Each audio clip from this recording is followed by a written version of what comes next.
অব্র কোনো জবাব দেয় না। অব্র গোসল সেরে ফেলেছে আগেই। অব্র বসা থেকে উঠে দাঁড়ায়, তারপর দরজা খুলে বাহিরে যাবে। পিছন থেকে অনুহি বলল, কোথায় যাও? জাহান্নামে যাবেন? এইভাবে বলো কেন? আমার ভুল হয়ে গেছে। এবার থেকে কোথাও গেলে বোরকা পরে যাব। আপনার ইচ্ছা, আমি কিছু বলবো না। আমাকে এসব শোনানোর প্রয়োজন নেই, আর আমার এসব দেখারও কোনো ইচ্ছে নেই। সরি তো, আর হবে না এমন। বলেছি না আমাকে সরি বলার প্রয়োজন নেই। কোনো অধিকার দেখছি না সরি বলার। আপনার যা ইচ্ছে করুন, যার সাথে ইচ্ছে ঘুরুন, মজা করুন, সবটা আপনার ইচ্ছা। যদি কারো স্পর্শে আপনার মনে শান্তি বোধ হয় তাহলে জাস্ট এনাফ ফর ইউ। অব্র আর কিছু বলল না, সে রুম থেকে বের হয়ে যায়। অনহি কয়েকবার ডাকে, কিন্তু অব্র তো সোজা বাড়ি থেকেই চলে যায়। অনহি বিছানায় এসে শুয়ে পড়ে। অনেক ঠান্ডা লাগছে ওর, জ্বর এসে গেছে। ফ্যানটা অফ করে কাঁথা মুড়ি দিয়ে শুয়ে পড়ে অনহি। ঘুমিয়ে যায় সে। অব্র বাহিরে এসে সাকিব ভাইদের কাছে ফোন দেয়। সাকিব বলে, আবির, কি করছিস আজকে ভার্সিটিতে? তোমরা খবর পেয়েছো? রাজকে আমি আদমরা করেছি। মনে হয় না সে আর ভার্সিটিতে আসবে। সাবধানে থাকিস আবির, তুই যাকে মারিস সে আদমরা নয়, মরে যায়। সমস্যা হলে কল করবি। হা হা হা। সমস্যা? বলো যে তোমাদের কোনো সমস্যা হলে আমাকে কল করবা। আবির কখনো তোমাদের কল করেনি। সিনিয়র আছো, সম্মান করি, আমি ম্যানেজ করে নিব। বরং তোমরাই সাবধানে থেকো, কল করিও। আরে আবির! অভ্র ফোন কেটে দেয়। সে অনাথ আশ্রমে আসে। সেদিনের সেই হোটেলটা এখন আর নেই। সেখানে অনাথ আশ্রমের একজন কর্মী হোটেল দিয়েছে, আর সেখানে অল্প দামে ভালো মানের খাবার পাওয়া যায়। সেখান থেকে ভালো টাকা পাওয়া যায়। মাস খানিকের ভিতরে অনেকগুলো টাকা জমেছে, যেগুলো দিয়ে এই পথ শিশুদের পড়াশোনা, খাবারের চাহিদা মিটে যায়। আরও একটা রেস্টুরেন্ট দেওয়ার প্ল্যানিং করেছে অভ্র, সেটাও হয়ে যাবে। তাহলে তখন আর ওদের খাবার, পড়াশোনার, থাকার ঝামেলা থাকবে না। অভ্র এখানে এসে পথ শিশুদের নিয়ে আড্ডা দিতে থাকে। বিকালে নেহাল আসে অভ্রদের বাড়ি। বাইকের চাবিটা দেওয়ার জন্য কলিং বেল বাজায়। তানিয়া ভাবি দরজা খুলে দেয়। নেহালকে দেখে তানিয়া ভাবি বলে, আরে ছোট দেবর যে, তা হঠাৎ কি মনে করে? হ্যাঁ, এদিকে কি রাস্তা ভুলে? আর বলিও না ভাবি, পড়াশোনার চাপ তো, তাই সেভাবে আর আসা হয় না। তা আমাদের স্যার কোথায়?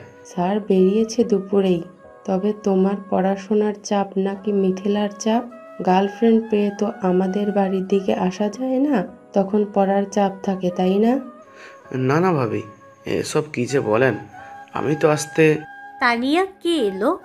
নেহাল এসেছে মা। তা বাহিরে কেন? ভিতরে টেনে আনো কান ধরে, যেন কানটা একদম লম্বা হয়ে যায়। আহা, আসেন স্যার এবার। না না, আমি যাচ্ছি। উফ আন্টি, আপনি যে কি করেন, কান ধরলে ব্যথা লাগে। নেহাল কথাগুলো বলতে বলতে ভিতরে প্রবেশ করলো। রেহেনা বেগমকে সালাম দিয়ে বসলো তার সামনে। রেহেনা বেগম তানিয়াকে বলে, বৌমা, নেহালের জন্য খাবার আনো তো। আর অনুর কি অবস্থা, দেখে আসো। তানিয়া ভাবি রান্নাঘর থেকে নুডলস এনে দেয় নেহালকে। তারপর অভ্রের ঘরের দিকে চলে যায় উনি। নেহাল কণা বেগমের দিকে তাকাতেই উনি বলে, তা হঠাৎ আসলি? তোর তো এদিকে খোঁজই থাকে না, ভুলে যাস একদম। না আন্টিমা, আসলে পড়াশোনা নিয়ে একটু বিজি থাকি, আর বাবার বিজনেস সামলাতে হয় একটু, তাই সময় হয়ে ওঠে না। তা অভ্রের জন্যই তো আসলি, কিন্তু ও তো বাড়িতে নেই। না মানে আসলে ওর বাইকের চাবিটা দিতে আসলাম। এই নিন, ভার্সিটিতে বাইক রেখে এসেছিল, একটু ঝামেলা হয়েছিল তো তাই। অভ্র আজকে রেগে বাড়িতে। মা, অনুর তো অনেক জ্বর এসছে। কি বলো? ওকে বাহিরে নিয়ে আসো, জলদি মাথায় পানি দিতে হবে, খাবার দিয়ে মেডিসিন দিতে হবে। কণা বেগমের কথা মতো তানিয়া অনুহের কাছে যায়। আবার নেহাল ভাবতে থাকে, এই অনুটা কে? তানিয়া ভাবির বোন নাকি? ভাবতে ভাবতে নুডলস গালে পড়েছে। এমন সময় তানিয়া ভাবে একটা মেয়েকে ধরে নিচে নামছে। মেয়েটার মুখটা চুলের কারণে আর ভাবির অন্যার কারণে টের পাচ্ছে না অভ্র। কিন্তু যখন সামনে আসে তখনই নেহাল শকড হয়ে তাকিয়ে থাকে অনুহির দিকে। অনুহি ম্যাম এখানে? উঠে দাঁড়িয়েও যায় নেহাল। অনুহিকে দেখেই নেহাল বলে, ম্যাম এখানে? নেহাল, তুমি কেমন আছো? আপনি মানে এখানে কিভাবে? অনু, তোমার নাকি জ্বর এসেছে? অল্প আসছে, চিন্তা নেই। তানিয়া, জ্বরের মেডিসিন দাও তো। আচ্ছা মা। কি ব্যাপার নেহাল, খাচ্ছ না কেন? খাও। অবাক হয়ে কি দেখো? হ্যাঁ মানে না, খাচ্ছি। অনূহি মেডিসিন খায়, কিছুটা সুস্থও হয়। সবাই মিলে গল্প করে। রেহেনা বেগম নেহালকে ছাড়েই না। অভ্র না ফেরা অবধি নেহালের এখান থেকে যাওয়া নিষেধ করে দেয়। একবারে রাতে ডিনার করেই যাবে বলে দেয়। নেহাল আর কি করবে, অভ্রদের বাড়িতে থেকে যায়। অনূহি সোফাতে বসে আছে। রেহেনা বেগম আর তানিয়া রান্নাঘরে প্রবেশ করে। নেহাল ভয় আর সংশয় নিয়ে প্রশ্ন করল, ম্যাম, কিছু মনে না করলে একটা প্রশ্ন করব। হা করো। আপনি এখানে কেন? মানে আপনি কি ভাবির কিছু হন? কোনো কাজিন হবেন? না। ও, তাহলে মানে আপনি এখানে? কেন? আমি থাকাতে তোমার সমস্যা হচ্ছে? না না, কোনো সমস্যা নেই। হুম। আর ম্যাম, ভার্সিটিতে কি হলো বুঝতে পারলাম না, সব মাথার উপর দিয়ে গেল। অভ্র এত কিছু বললো, এত রেগে এসে এরকম বড় কাজ করলো, আপনি চুপচাপ শুনলেন। হ্যাঁ, শুনেছি তো। কি ব্যাপার, তোমরা কি গল্প করো? না মানে আন্টি, আমি আসলে তুমি কি? মানে ম্যাম, এখানে কেন? অনু এখানে থাকবে না তো কোথায় থাকবে? কিন্তু এখানে মানে আসলে ধুর, তোমরা কেউ বুঝো না কেন? বেচারা, এটা আমার ছোট বৌমা, মানে অভ্রের বউ, বুঝেছিস গাধা? এ কি মানে, কবে কখন থেকে কিভাবে আমি জানলাম না কেন? অভ্র তো কিছুই বলেনি। তোমাদের বলিনি অভ্র? না, অভ্র এখন কোথায়? ওকে আজ মজা দেখাবো। ফোন করো, দেখো কোথায়। নেহাল অভ্রকে ফোন করে। অভ্র কল কেটে নেহালকে টেক্সট করে। বাইক রেখে যা, আমি 1 ঘন্টা পর আসবো। আচ্ছা। নেহাল কিছু বলে না আর। ওরা একসাথে বসে লুডো খেলতে থাকে। অনূহি যে এতটা ভালো বিহেভ করবে নেহালের সাথে নেহাল বুঝতেই পারেনি। রাগী করা ম্যাম, কিন্তু এখানে এত সুন্দর বিহেভ। বাট অভ্র কেন বলল না? রাত 9টা বাজে। অভ্র বাড়িতে আসে। কলিং বেলের শব্দ শুনতে পায়। অনূহি যেয়ে দরজা খুলে দিল। প্রতিদিন অনূহি দরজা খুলে দেয় আর অভ্র ফুল বাড়িয়ে কিছু না কিছু ভাবে অনূহিকে প্রপোজ করতো, কিন্তু আজকে অনূহিকে সরিয়ে ভিতরে যেতে থাকে অভ্র। অনূহি বলে, কি ব্যাপার, আজকে ফুল কোথায়? রোজ ফুলগুলো ডাস্টবিনে পড়ে থাকে, ফুলের স্থান ডাস্টবিনে নয়। আজকে কিছু বললে না যে? এমনি, এক জিনিস রোজ ভালো লাগে নাকি? এখন ওসব বিরক্ত লাগে। সরুন, ভিতরে যাব। অনূহিকে আর কিছু না বলে অভ্র ভিতরে আসে। অনূহি অবাক হয়, যে ছেলে তার সাথে কথা বলার জন্য ফুল চকলেট নিয়ে আসতো, পিছনে লেগে থাকতো, সেই ছেলে আজকে কোনো কথাই বলল না। অভ্র ভিতরে এসে নেহালকে দেখেই অবাক হয়। দ্রুত নেহালের কাছে গিয়ে বলে, কি রে, তুই এখানে কখন আসলি? বিকেলে আসলাম। যাসনি? গেলে কি এখানে দেখতি? আর তাছাড়া আন্টি যেতে দেয়নি। রাতে বিরিয়ানির দাওয়াত দিয়েছে। কেন, তোর কোনো অসুবিধা? আর ছোট ভাবির হাতের চা কিন্তু অনেক সুন্দর, খেয়েছি আমি। তুই তো রোজই খাস। নেহাল কথাগুলো বলে একসাথে হাসলো। অভ্র অনূহির দিকে তাকায়। ছোট ভাবি বলতে অভ্রের বউ মানে অনূহিকে বুঝিয়েছে। অভ্র কিছু বলে না। অভ্র, যা ফ্রেশ হয়ে আয়, ডিনার করবো, তা ওর বাবাও এসেছে, জলদি আয়। অভ্র আর কোনো কথা বলল না। সে ফ্রেশ হয়ে খাবার টেবিলে এসে বসলো। অনূহি অভ্রের ঠিক সামনের চেয়ারে বসেছে। অভ্র খেতে শুরু করে। পাশে অবশ্য নেহালও আছে। অভ্র খাচ্ছে আর ওদিকে অনূহি অভ্রের দিকে একদৃষ্টিতে তাকিয়ে আছে। মনে মনে ভাবছে, যে ছেলেকে এত কিছু বলি সে কোনো রিয়াক্ট করে না, আর আজ সারাদিন কেমন ব্যবহার করেছে, কিন্তু অভ্র ওদের এভাবে মারলো কেন? কি ডেঞ্জারাস অভ্র। তানিয়া খেয়াল করে অনূহি খাচ্ছে না, বরং না খেয়ে অভ্রের দিকেই তাকিয়ে আছে। তানিয়া ভাবে অনূহির কাছে গিয়ে বলে, অনুহি, এখন খেয়ে নাও, পরে অনেক দেখার সময় পাবে। ইস, মনে হয় কতকাল দেখেনি। কি প্রেম রে! অনূহি বেশ লজ্জা পায়। সাথে সাথেই চোখ সরিয়ে নিয়ে মাথা নিচু করে নিল। তারপর খেতে থাকে। অভ্র তানিয়া ভাবির দিকে তাকায়। তানিয়া মিটমিট করে হাসছে। হাতের ইশারায় অভ্র বলল, কি হয়েছে? কিছু না, খাও। সবাই একসাথে খেতে থাকে। খাওয়া শেষ করে অভ্র সোজা ছাদে চলে আসে। ছাদে দাঁড়িয়ে আকাশ দেখছে আর কানে ওয়্যারলেস এয়ারপড দিয়ে গান শুনছে। তখনই ওর মাথায় জোরে একটা গাট্টা পড়ল। ও মা গো, ওই কেড়ে এত জোরে মারলি? শালা, ট্রিট দেওয়ার ভয়ে বলিস নিচে তোর বিয়ে হয়েছে, তাও আবার ম্যামের সাথে। আর আমি তোর ব্যবস্থা করবো আমি। ম্যামকে তুই বিয়ে করেই ছাড়লি। ও তুই আসলে বন্ধু, এখানে একটা বিষয় আছে যে জন্য তোদেরকে কিছু বলিনি। তোর বিষয়ে নিকুচি করে সারা বেইমান।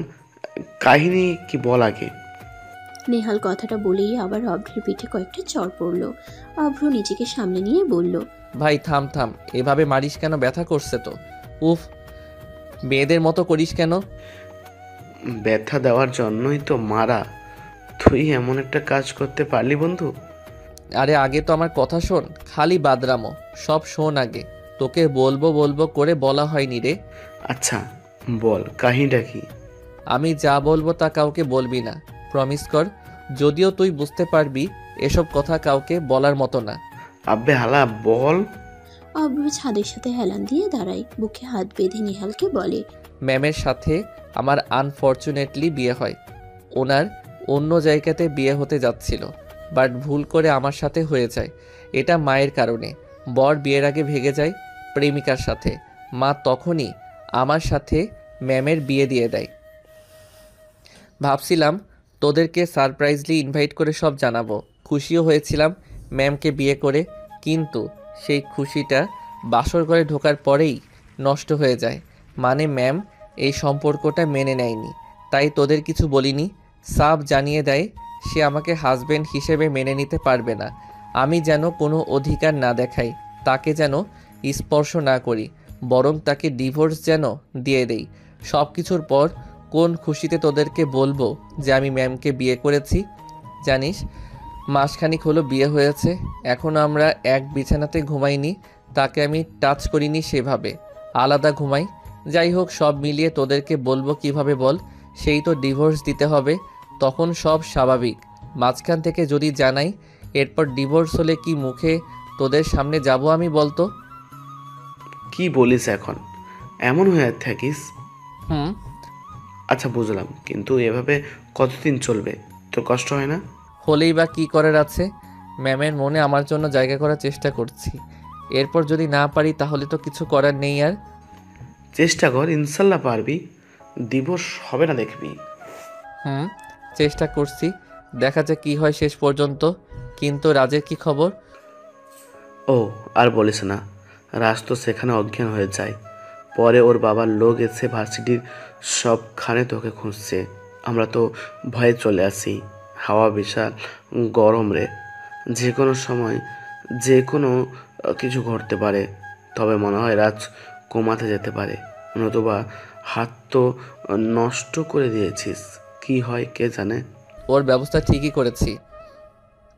শালার জন্য মেয়েরা ভালো মতো ভার্সিটিতে আসতে পারে না, সব সময় মেয়েদের ইজ্জত নিয়ে টানাটানি করে। আর ড্রাগস সেল করবে তাই না? ওর ড্রাগস সেল করাচ্ছি। হুম, ঠিকই করেছিস, কিন্তু ওর বাপ কি তোকে ছেড়ে দিবে? ওর বাবা তো এমপি, বুঝিস কিন্তু। সারাদিন যেহেতু কিছু হয়নি তাহলে আর কিছু হবে না, আর হলে সেটা দেখা যাবে। দুজনে আরও কিছু সময় গল্প করে চলে আসে। নিহাল ওর বাড়িতে চলে যায়। অভ্র 12টার দিকে রুমে আসে। রুমের লাইট অন করে দেখে অনহি বিছানায় বসে ফোন চাপছে। অভ্র হাতে মুখে পানি দিয়ে পড়ার টেবিলে আসলো। লাইট অফ করে টেবিল ল্যাম্প চালিয়ে পড়তে বসেছে। অনহি ফোন চাপা বাদ দিয়ে অভ্রকে দেখছে। অভ্র সেটা বুঝতে পেরে মনে মনে বলে, এই ম্যামের আবার হলো কি? এভাবে সবসময় তাকিয়ে থাকছে কেন বুঝলাম না। অভ্র তেমন কিছুই ভাবে না, কারণ অনহি যে রাগী আর কঠিন মনের মানুষ, তাতে মনে হয় না কখনো অভ্রের প্রতি ভালোবাসা তৈরি হবে মনের ভিতরে। রাত 2টা অবধি পড়ল অভ্র, কিন্তু অনহি ঘুমায়নি। অন্যদিন তো অনহি ঘুমিয়ে পড়ে, কিন্তু আজকে অনহির কি হলো? এসব ভাবনা বাদ দিয়ে অভ্র ঘুমানোর জন্য ফ্লোরে পাতা তার কাঁথা ও বালিশ নিতে বেডের কাছে আসলো। এখানে এসেই তো অভ্র অবাক, কারণ একটা কাঁথা ও একটাই বালিশ রাখা, যা অনহির পিঠের নিচে, আর কাঁথাটা গায়ের উপরে। অভ্র অনহির দিকে তাকায়। অনহি মিটমিট করে হাসছে। ধীর গলায় অভ্র বলল। অভ্র রুমে এসে বই পড়ার পর যখন ঘুমাতে যাবে তখনই দেখতে পায় বিছানায় একটা মাত্র বালিশ ও কাঁথা। অভ্র যেটা ফ্লোরে বিছিয়ে ঘুমাতো সেটা নেই। তাহলে গেল কোথায়? অভ্র রুমের ভিতরে অনেক জায়গাতে খুঁজলো, কিন্তু কোথাও পেল না। অনহি চুপচাপ ফোন চাপছে। যা একটা কাঁথা ও বালিশ আছে সেটা অনহির কাছে। অভ্র টেবিলের কাছে এসে চেয়ারে বসলো। অনহি প্রশ্ন করলো, তুমি কি কিছু খুঁজছো? আর একটা বালিশ আর কাঁথা কোথায়? না মানে জানি না। নাই মানে জানেন না কেন? আমি কি ঘুমাবো না? হ্যাঁ ঘুমাবা তো। তো কোথায়? নিচে ফ্লোর ঠান্ডা, কাঁথা ছাড়া ঘুমানো যাবে না। তো বিছানায় ঘুমাবা। বিছানায় মানে? আর বিছানায় ঘুমাতে গেলেও তো আর একটা বালিশ লাগবে। আর তাছাড়া আপনি নিচে ঘুমাবেন কাঁথা ছাড়া নাকি? আমি কখন বললাম নিচে ঘুমাবো? তাহলে ভাবির কাছে? গাধা, এসব লাগবে না। তুমি বালিশে মাথা দিয়ে ঘুমাবা আর আমি তোমার বুকে মাথা দিয়ে ঘুমাবো। পারবো না। আর একটা বালিশ কাঁথা আনি। কেন? এমনি। অব্র বাহিরে চলে আসে, সারা রাত ছাদেই কাটিয়ে দেয়। ছাদের দরজা আটকে দিয়ে বসে বসে ফোনে গেমস খেলেই সময় কাটিয়ে দেয়। অনহি একবার উঠে সারা বাড়ি খুঁজলো অভ্রকে, ফোনও করে কিন্তু অব্র রিসিভ করে না। অনহির অনেক রাগ লাগছে। অব্র অনহিকে ইগনোর করছে, তবে অব্র এখন এই ইগনোর করে বেশ মজা পাচ্ছে। সকাল হয়, অব্র রুমে আসে। অনহি যেভাবে বসেছিল রাতে সেভাবেই বসে ঘুমিয়ে গেছে। অব্রের উপস্থিতি টের পায় সে, চমকে ওঠে। তাকিয়ে দেখে অব্র দাঁড়িয়ে আছে। অব্রকে দেখেই অনহি বলল, সারা রাত কোথায় ছিলে? ছাদে। কেন? না ঘুমিয়ে বাইরে কেন থাকবে? আমার ইচ্ছা। এইভাবে কথা বলছো কেন? এটাও আমার ইচ্ছা। আপনার কোনো সমস্যা? হ্যাঁ সমস্যা। কি হয়েছে তোমার? হ্যাঁ নাথিং। অব্র, তুমি কিন্তু এবার বেশি বেশি করছো। করছি তো। থুর, তোমার সাথে কথা বললেই এমন করো। অনেক ভাব বাড়ছে তাই না? ঠিক মতো সেদে সেদে কথা বলছি তো, তাই খুব ভাব বাড়ছে তাই না? আজব, আমি কি একবারও বলেছি নাকি যে আপনি এসে কথা বলুন? আপনি কথা না বললে আমার ভালো লাগে না। আপনার কথা শোনার জন্য আমি বসে আছি নাকি? আর লিসেন, আপনি না আপনার এই রাগ মেজাজ দেখানো বন্ধ করেন আমার কাছে। আপনার অনেক মানুষ আছে এসব দেখার, আমি না। আমাকে এসব মেজাজ দেখাতে আসবেন না। আপনাকে আমি বউ হিসেবে মানি না। সো এখন থেকে আপনার এসব রাগ মেজাজ খারাপ অভিমান যারা ইচ্ছে তারে দেখাবেন, বাট আমার কাছে না। এসব দেখার সময় আমার নেই, মনে রাখবেন। পরের বার ভুল হলে ঠাস করে চর বসিয়ে দেব গালে। অভ্রের কথাগুলো শুনে অনহি চুপ হয়ে যায়। অনহি ভাবতেই পারেনি অভ্র তাকে এভাবে কথাগুলো বলবে কখনো। অনহি বুঝতে পারে অভ্র তার থেকে দূরে সরে যাচ্ছে। অভ্রকে সে ভালোবাসে, কিন্তু অভ্রের সাথে এতদিন সে নিজ থেকে ইচ্ছে করে করেছে। অভ্রকে খেপাতে, রাগাতে, বকাঝকা দিতে বেশ ভালো লাগতো। সে ভাবতো অভ্র তো নিজের মানুষ, তার সাথে যা ইচ্ছে করলেই বা কি। কিন্তু ভালোবাসার মানুষ, ভালোবাসা এই সব কিছু তখনই সুন্দর যখন এটার মর্ম বোঝা যায়। সময় থাকতেই দুটোকেই মূল্য দিতে হয়, না হলে ভালোবাসা তো নষ্ট হবেই, সাথে ভালোবাসার মানুষটাও হারিয়ে যাবে। অনহির অনেক খারাপ লাগছে, অনহির অনেক কান্নাও পাচ্ছে। অব্র তার সাথে এভাবে কথা বলতে পারে কখনো ভাবেনি। অব্র গোসল করে বের হয়, শার্ট পরে যখন বাহিরে বের হয় তখন বাড়ির দরজায় বেশ জোরে জোরে দরজা ধাক্কানোর শব্দ শুনতে পায় সবাই। কেউ দরজা ধাক্কা দিচ্ছে খুব জোরে, মনে হচ্ছে ভেঙে ফেলবে। অনহিও উঠে নিচে আসলো। কে এভাবে দরজা ধাক্কা দিচ্ছে? দেখো তো কে। দেখছি। অব্র গিয়ে দরজা খুলে দিল। দরজার সামনে 10 জন পুলিশ দাঁড়ানো। থানার অফিসার তুহিন অভ্রের দিকে তাকালো, পাশে থাকা জুনিয়রদের বলল, এটাই কি অভ্র? এই শালা শুয়োরের বাচ্চা, চল শ্বশুর বাড়ি গিয়ে ভালো মন্দ খাবি, আর আমরা তোকে আদর করে খাওয়াবো। এমপির ছেলে রাজের গায়ে হাত দিয়েছিস, ওর অবস্থা তো 12টা বাজিয়ে দিয়েছিস। তো খুব খারাপ অবস্থা হবে রে। দেখি তোর বাপ কিভাবে ছাড়িয়ে নিয়ে যায়। অভ্র তুহিনকে চেনে না, নতুন এসেছে এই থানায়। তুহিনের কথা শুনে অভ্রের তো মাথায় রাগ উঠে যায়, কিন্তু তুহিন কোনো সুযোগ না দিয়ে অভ্রের শার্টের কলার ধরে টানতে টানতে নিয়ে যেতে শুরু করলো। বাড়ির সবাই এগিয়ে আসে। সবার আগে অনহি দৌড়ে এসে বলে, আমার স্বামীকে কেন নিয়ে যাচ্ছেন? ও তো কোনো দোষ করেনি। সব দোষ করেছে ওই রাজ। আমাকে সে অনেক বাজে কথা বলেছিল। একজন হাজবেন্ড হিসেবে সে কি তার স্ত্রীকে বাঁচাবে না? রাজের নামে আমরা কেস করিনি বলেই তো ওর কপাল ভালো। দেখুন ম্যাম, সামনের থেকে সরেন। স্ত্রীকে বাঁচানো দোষের না, কিন্তু আপনার হাজব্যান্ড পরে যা করেছে সেটা কি? অ্যাটেম্প টু মার্ডার পর্যায়ে চলে গেছে। সামান্য কারণে ভিকটিম মরেনি, সেটার কেস তো এখন হয়ে গেছে। পুলিশের কাজ করতে দেন। আমার বাবা চেয়ারম্যান, আমার চাচু কিন্তু মেয়র। আমি চাইলেই আপনার চাকরিটা কেড়ে নিতে পারি। আপনি যাদেরকেই ফোন করুন না কেন, এমপির লোক তাদেরকেই তুলে নিয়ে যাবে। আপনারা জানেন না আপনারা কত বড় কাজ করে ফেলেছেন। কোনো উকিলও এসে তাকে জামিন করাতে পারবে না। এমপি বলেছে আমাকে, অভ্রের জন্য সব ধরনের স্বাধীনতা দিয়ে দিয়েছে। অফিসার, আমার ছেলেকে ছেড়ে দিন, আপনি কিন্তু কাজটা ভালো করছেন না। আমাকে আপনি চিনেন না। দেখুন, এমপি হলো একটা মস্তান। আপনি পাওয়ার দেখাবেন, আপনার পরিবারের লোকজন মরবে। তাই নিজের ভালোর জন্য চুপচাপ থাকেন। আর কেউ কোনো কথা বলার সুযোগ পেল না। পুলিশ অফিসার শুনলো না কিছু, সোজা অভ্রকে জিপে তুলল। একটানা অভ্রকে বাড়ির সামনে থেকে নিয়ে আসে। অনূহি চিৎকার করে কেঁদে ওঠে, কাঁদতে কাঁদতে বলে, সব কিছু আমার জন্য হয়েছে। সেদিন যদি অমন করে না যেতাম তাহলে আজকে এটা হতো না। আমি আসলে অভ্রের যোগ্য না। কি বলো তুমি? চুপ থাকো, যা আবার হয়েছে। অভ্রকে থানা থেকে বের করতে হবে। ভয় হচ্ছে অভ্রকে থানায় রাখবে নাকি এমপির কাছে পাঠাবে। যদি এমপির কাছে যায় তাহলে অভ্রকে হয়তো আর বেঁচে ফেরানো হবে না। এভাবে কেন বলছো? আমার ছেলেকে বাড়ি দেখাতে চাই। অয়ন, চল তো দেখি উকিলের কাছে যাই, সে কি করতে পারে। চলো বাবা। ওনারা বাড়ি থেকে বের হয়।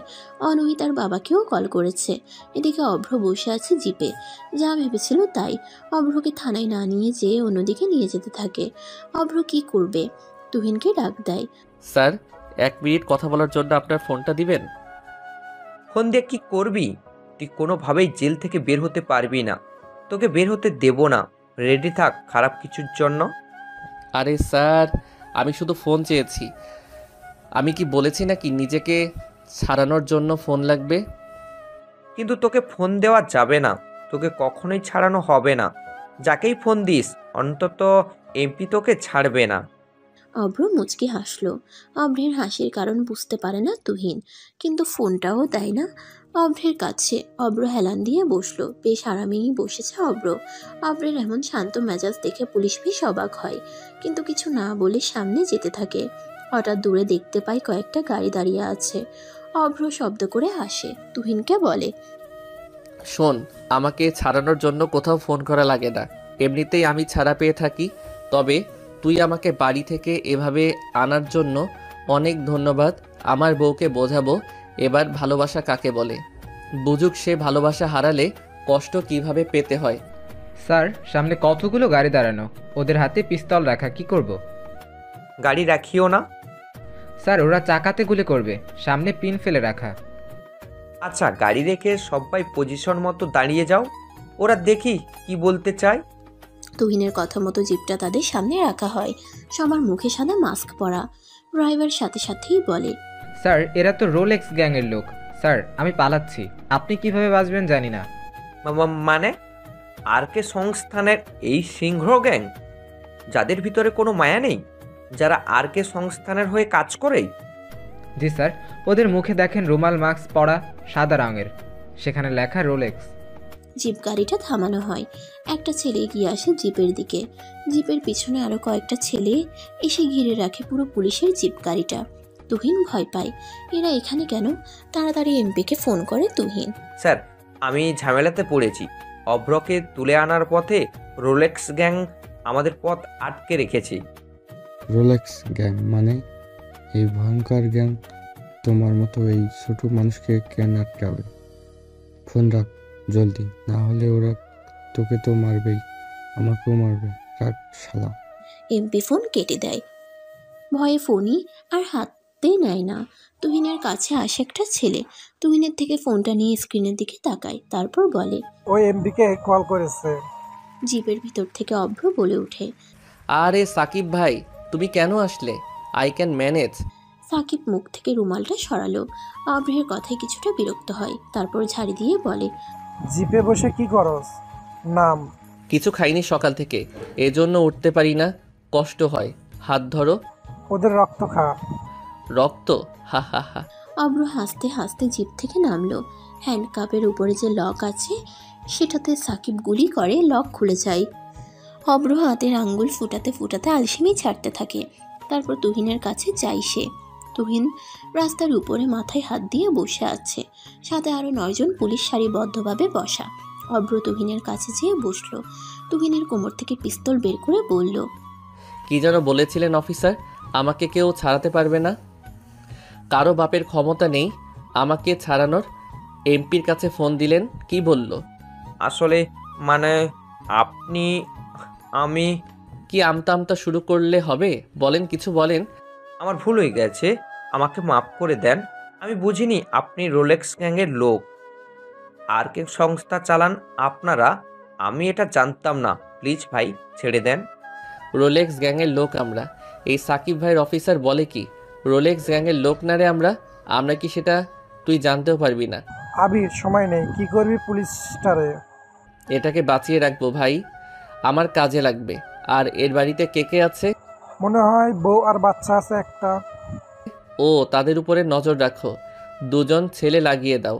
আমার কাজ সঠিকভাবে না করলে সোজা ওদেরকে শ্যুট করে দিবা। ভাই না না, আমি কাউকে কিচ্ছু বলবো না। কেউ কিচ্ছু জানবে না। আমি সব কাজ করে দেব। তবুও আমার বউ আর ছোট বাচ্চাকে কিছু বলবেন না। আপনাদের পায়ে পড়ি প্লিজ। গ্রেট। বাট ভাই, তোমরা জানলে কিভাবে আমাকে পুলিশ ধরেছে? এটার অ্যান্সার তুই ভালো করে জানিস। গেলাম তাহলে। সাকিব কথাটা বলে সেখান থেকে চলে যেতে থাকে। অভ্র তুহিনের পিস্তলটা হাতে নিয়ে গুলি কাট করে ট্রিগারে চাপ দেয়। কয়েক মিনিটের ভিতরে বাকি 9 জন পুলিশ অফিসার সেখানেই শেষ।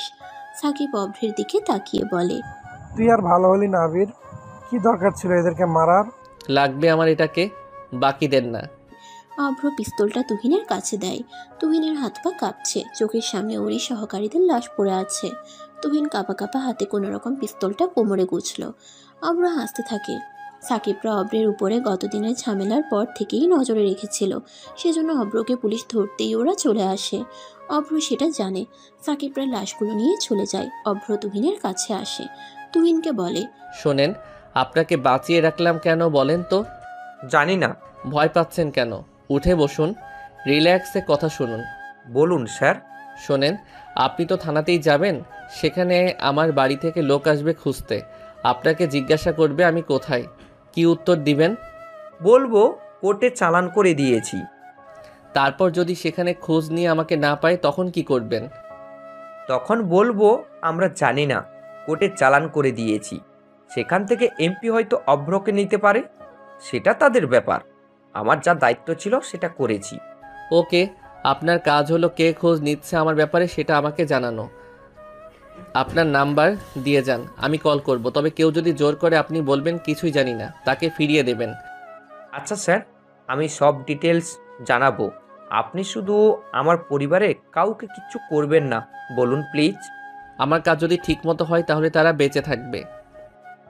হবে স্যার, সব হবেই। আচ্ছা, এখন 2000 টাকা দেন। টাকা মানে স্যার? সে কি, পুলিশ ঘুষ খায়, বাইক গাড়ি নিয়ে গেলে রাস্তায় পুলিশ ধরে জরিমানা করে, ওপেন টাকা নেয়। আর আমি 2000 চাইছি বলে কপাল কুঁচকাচ্ছেন? এটা তো কথা না। সরি স্যার, নেন 2000। এখন যান। তুহিন দ্রুত সেখান থেকে গাড়ি নিয়ে চলে যায়। তারপর অভ্রদের বাড়ি থেকে 1 ঘন্টার ভেতরেই থানাতে সব লোক চলে আসে। অনূহী সহ তার বাবা মা, অভ্রের বাবা উকিলকেও নিয়ে গিয়েছে। পুলিশ অফিসার তুহিন কি করবে বুঝতে পারছে না। আশরাফ সাহেব বলে, অফিসার, আমার ছেলে কোথায়? কে আপনার ছেলে? মজা করেন আপনি?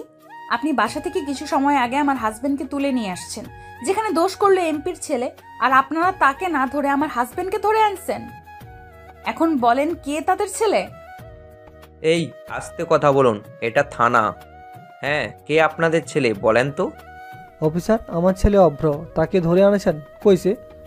হো, অভ্র? তাকে তো কোর্টে চালান করে দিয়েছি। আমি বাকিটা জানি না। রাস্তায় কি হবে বা না হবে সেটা রাস্তাতেই। মানে কি? আপনি এসব কি বলছেন? আমাদের ছেলে কি গায়েব হয়ে যাবে নাকি? আপনি দায়িত্ব নেবেন না? আমি কেন নেব? আমার কাজ অপরাধী ধরা, তারপর তাকে কোর্টে পাঠানো। সেখানে যেতে যেতে যদি প্রবলেম হয় সেটা গাড়িতে থাকা পুলিশরা বুঝবে। 24 ঘন্টার ভেতরে আমার হাজবেন্ডের খবর যেন আমরা পাই। আমরা কোর্টে যেয়ে খোঁজ নিচ্ছি। যদি দেখি না পাই তাহলে আপনার হিসেব দিতে হবে বলে দিলাম। সবাই থানা থেকে বের হয়ে আসে। তুহিন কি করবে বুঝতে পারছে না। হঠাৎ ওর ফোন বেজে উঠল। তাকিয়ে দেখে আননোন নাম্বার।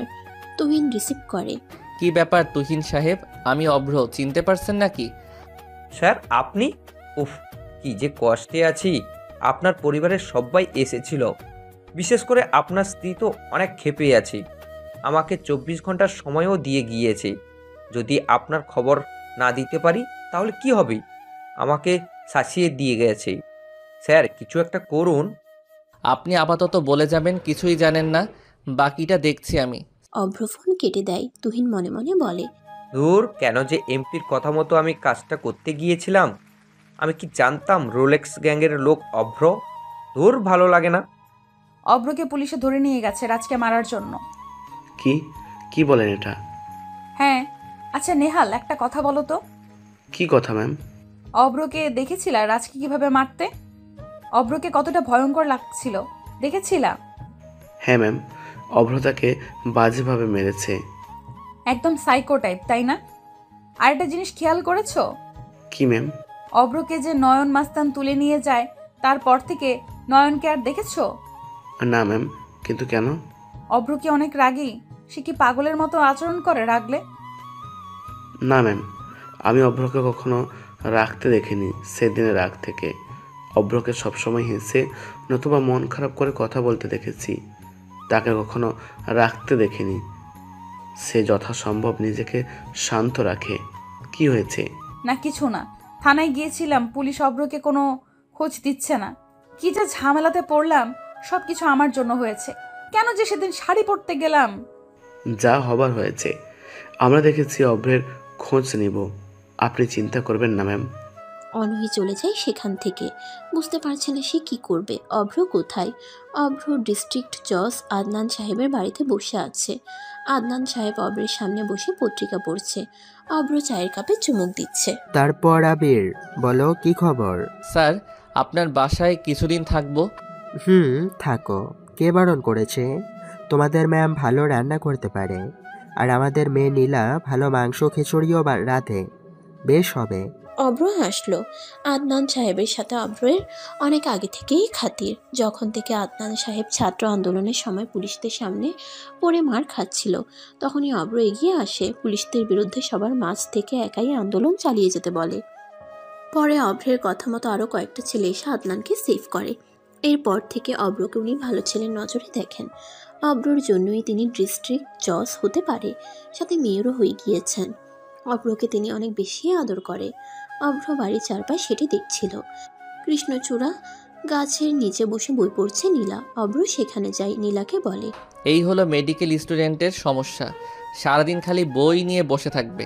একটু পৃথিবীর দিকে তাকাও, পৃথিবীটা কত সুন্দর। কিন্তু আমার তো বইয়ের ফাঁকেই সৌন্দর্যতা আসে। পৃথিবীর সব কিছু রাসায়নিক বিক্রিয়ার মতো মনে হয়, বুঝেছেন? ও, শুনলাম অনেক সুন্দর খিচুড়ি রান্না করতে পারেন।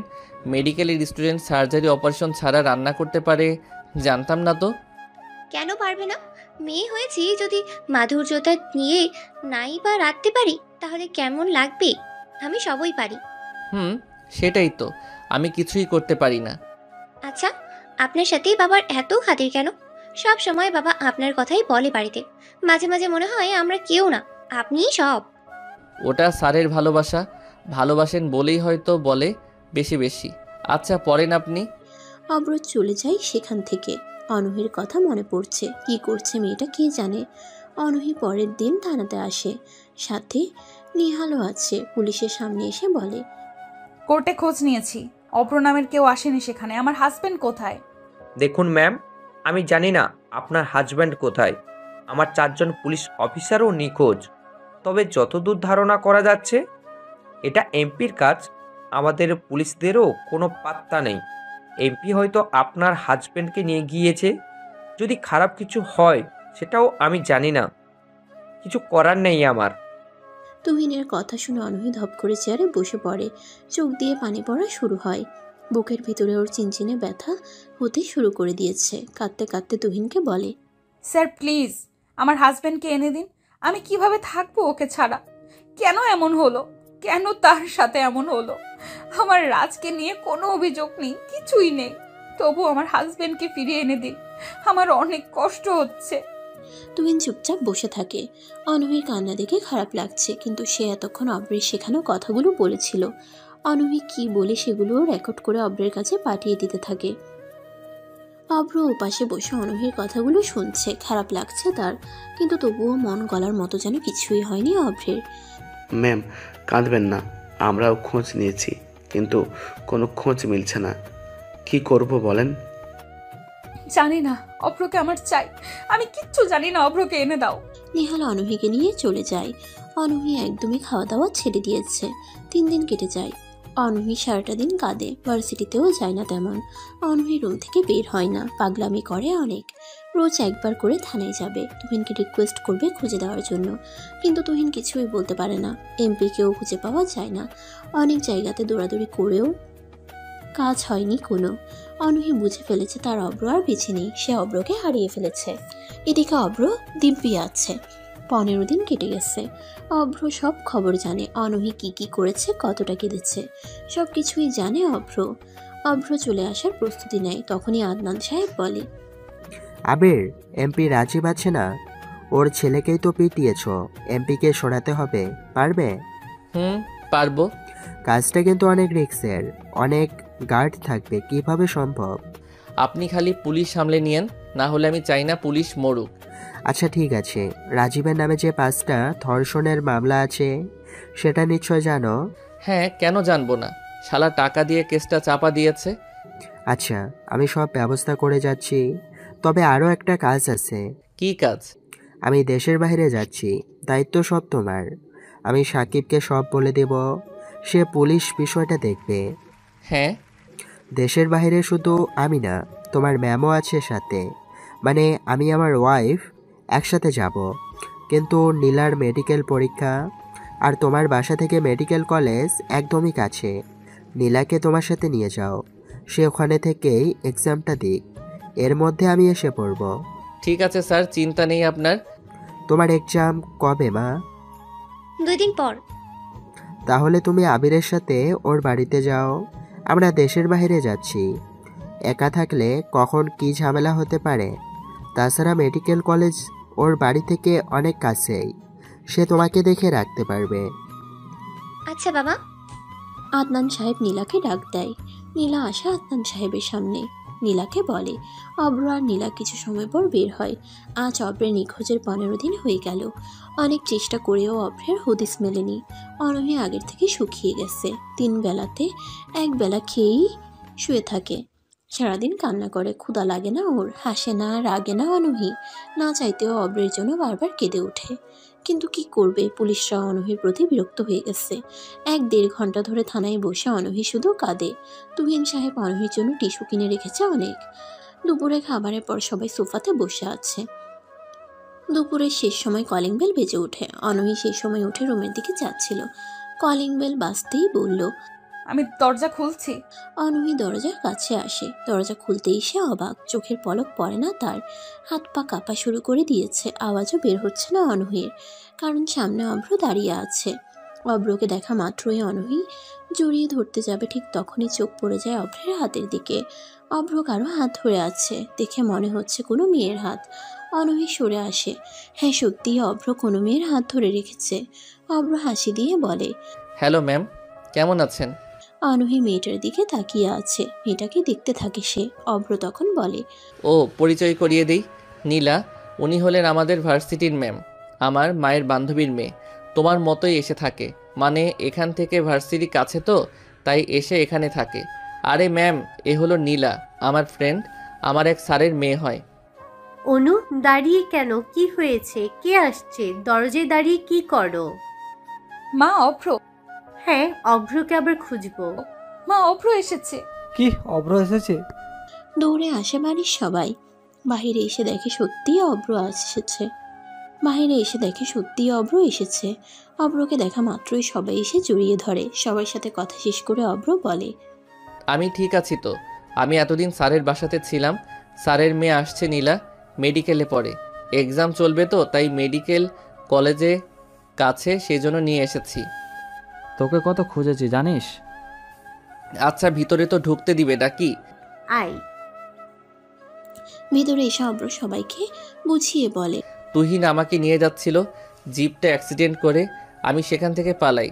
তুহিন ভাবে এমপির লোক নিয়ে যায়, তারপর ভয়ে আমি আর এদিকে আসিনি।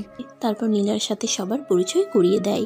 নীলাকে কণা বেগম আদর করে বেশ। নীলার হাত ধরে কণা বেগম বলে, আচ্ছা, যা হবার হয়েছে, নীলাকে নিয়ে তোর পাশে গেস্ট রুমে যা, ওটা নীলার জন্য।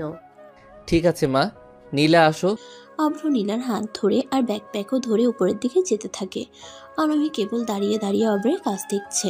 সে ভেবেছিল অভ্র হয়তো তাকে দেখেই জড়িয়ে ধরে বলবে, অনহি তোমাকে অনেক মিস করেছি, তোমাকে ছাড়া থাকতে পারবো না। অনহিও চেয়েছিল অভ্রকে যদি সে খুঁজে পায় অভ্রকে জড়িয়ে ধরবে শক্ত করে, তারপর বলতে চেয়েছিল, অভ্র তোমাকে অনেক ভালোবাসি, অনেক আগে থেকেই ভালোবাসি, আর কখনো তোমাকে চোখের আড়াল হতে দেব না। কিন্তু এরকম কিছুই হয়নি, বরং অভ্রের থেকে সে আবার ইগনোর পাচ্ছে। অনহির মেজাজ অনেক খারাপ, সব কিছু অসহ্য লাগছে। অনহির দিকে অভ্র একবারও তাকালো না। কি খারাপ ছেলে।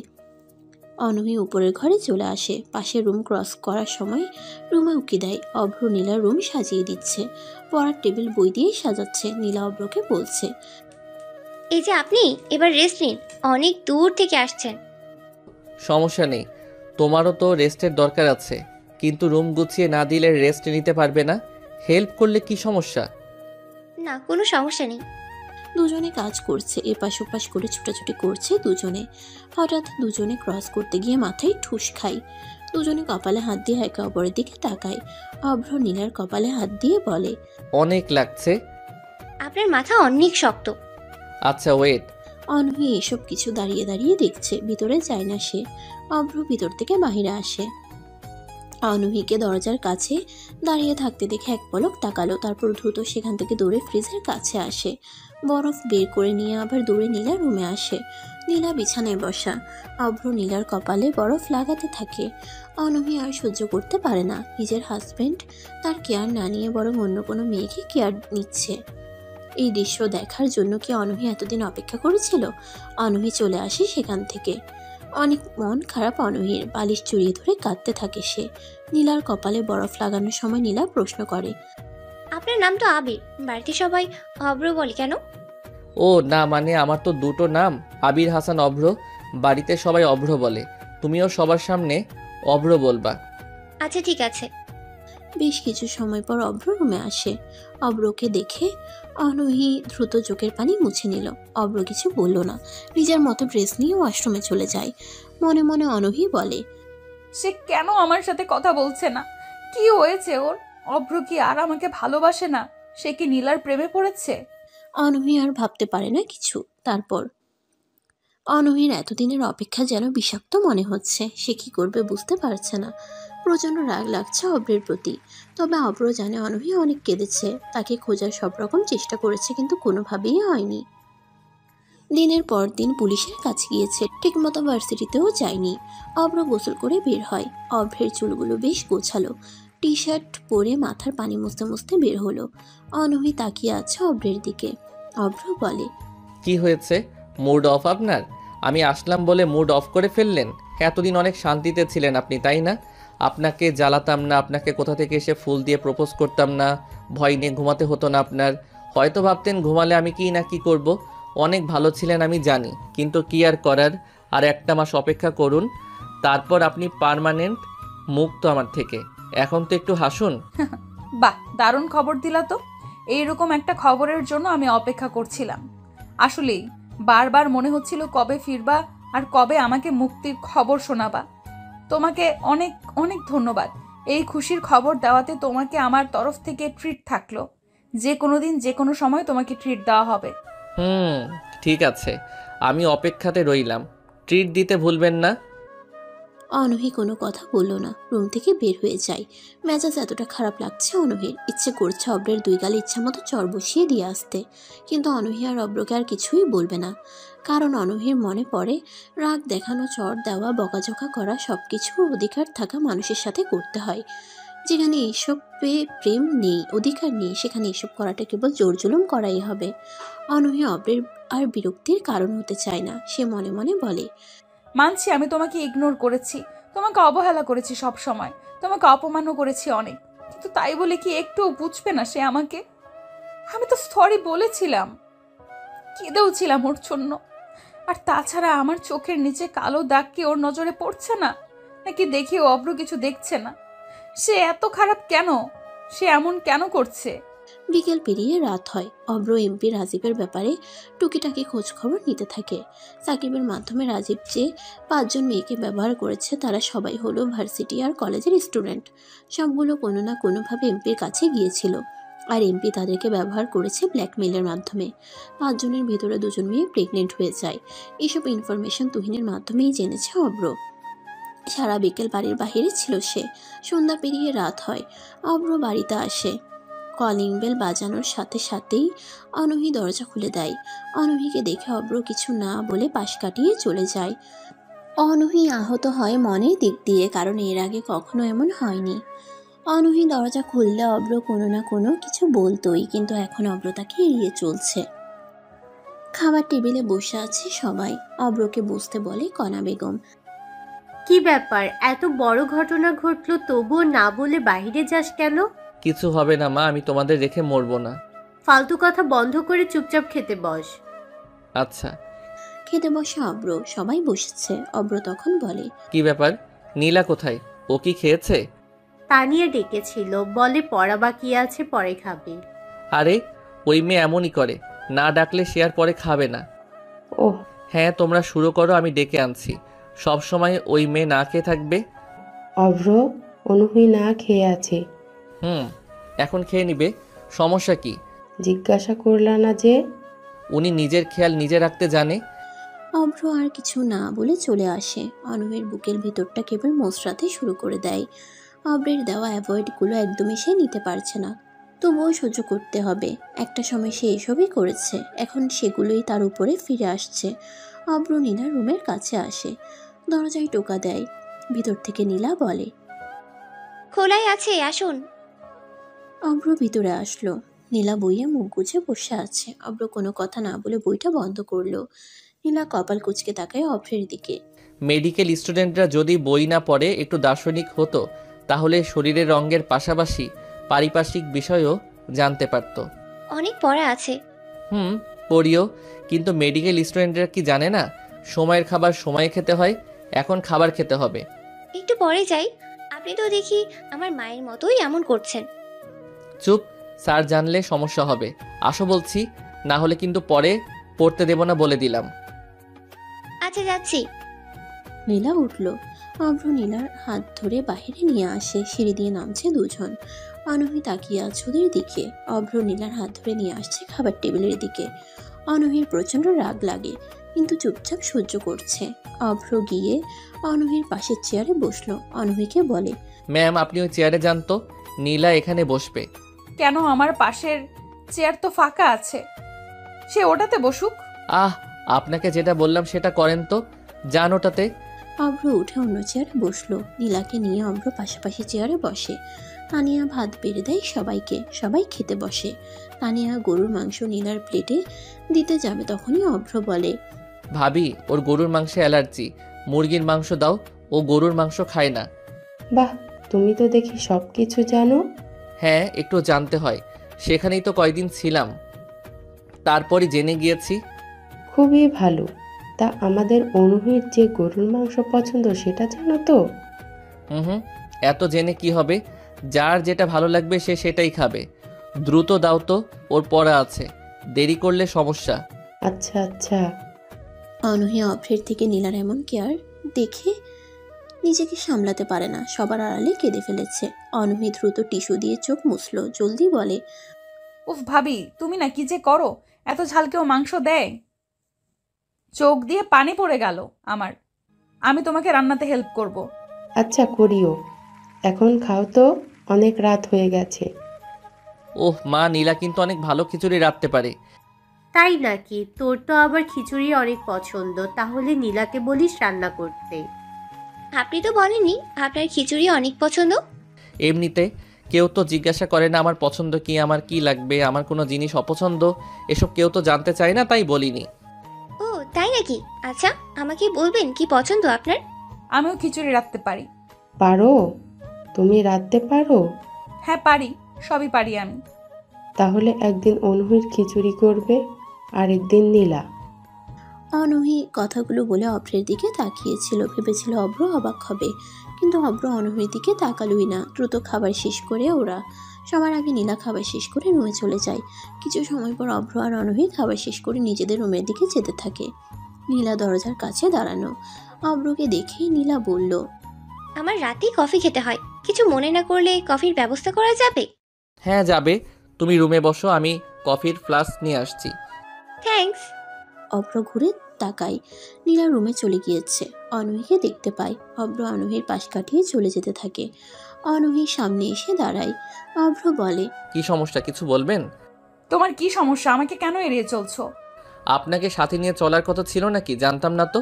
দেখো অব্র, তুমি বেশি বাড়াবাড়ি করছো, কিন্তু আমার কিন্তু সহ্য হচ্ছে না। এক্সকিউজ মি, আমি কি করলাম? আপনাকে তো কিছু বলিনি, তাহলে করলামটা কি? আর আপনার সহ্য করা দিয়ে আমি কি করব? মারবেন নাকি? আপনি পারেন মারতে, এছাড়া কখনো ভালোবাসতে পারবেন না। অব্র, আমাকে আপনি করে বলা বন্ধ করো। কেন? আপনি কি আমাকে তুই করে বলবেন? এক মিনিট, আপনি আমাকে এখনো তুই করে বলেননি তো? কি সমস্যা? তোমার সমস্যা আমাকে বলো। দেখো, রাগ উঠাবা না অব্র, আমার সত্যি এসব সহ্য হচ্ছে না। তা কোনটা সহ্য হচ্ছে না শুনি? তোমার সাথে ওই মেয়েটার ন্যাকামি একদমই সহ্য হচ্ছে না। কেন? কি সমস্যা? আমার তো সহ্য হয়েছিল মিস্টার সুমন সাহেব, যখন আপনার চুল ধরে টানছিল, গালে নাকে হাত দিচ্ছিল, হাত ধরে বসেছিল, খুব ভালো লাগছিল।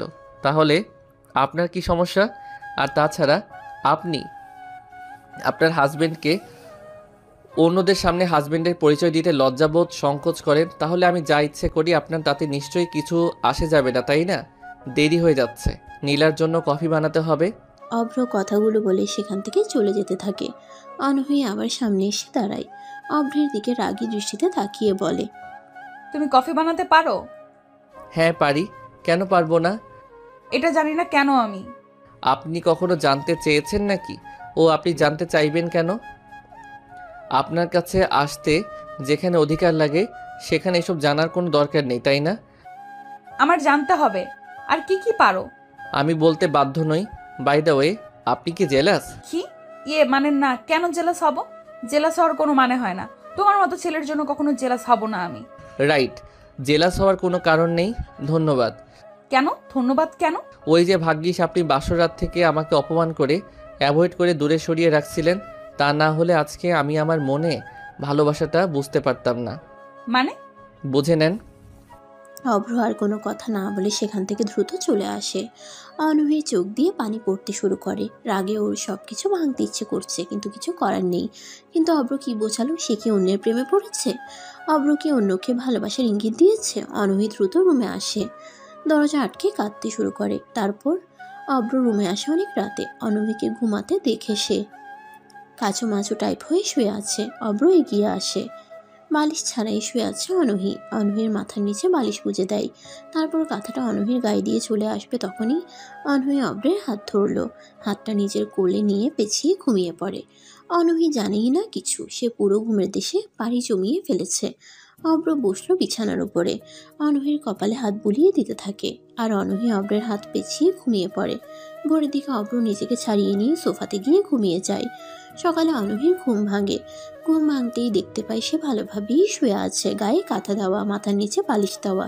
কিন্তু ওর ঠিকই মনে আছে কাঁদতে কাঁদতে সে বিছানায় ঘুমিয়ে পড়েছিল। তাহলে এভাবে সে কখন ঘুমিয়েছে? অভ্রের দিকে নজর যায়। অভ্র শুয়ে আছে সোফাতে। রুমে এতদিন সোফা ছিল না, অভ্রই আনিয়েছে আজকে। অভ্রের কাছে আসে অনূহি, অভ্রের কপালে একটা চুমু বসিয়ে দেয়। তারপর বিছানায় এসে কাঁথা মুড়ি দিয়ে আরেকটু ঘুমালো। আবির, রাজীব এখন নেই। শুনেছি রাজ কোমা থেকে বের হয়েছে। সে অনেকটা সুস্থ, কিন্তু তোর উপরে অ্যাটাক করবে যে কোনো সময়। সকাল সকাল ঘুম ভাঙতেই অভ্র ফ্রেশ হয়ে বাইরে চলে আসে। বাড়িতে তখনও প্রায় সবাই ঘুমিয়ে, তবে অভ্র সকাল থেকেই জেগেছিল। অনূহি এসে ওর কপালে চুমু দিয়ে যখন কাঁথা মুড়ি দেয়, অভ্র তখনও জেগে। মুচকে হাসে সে।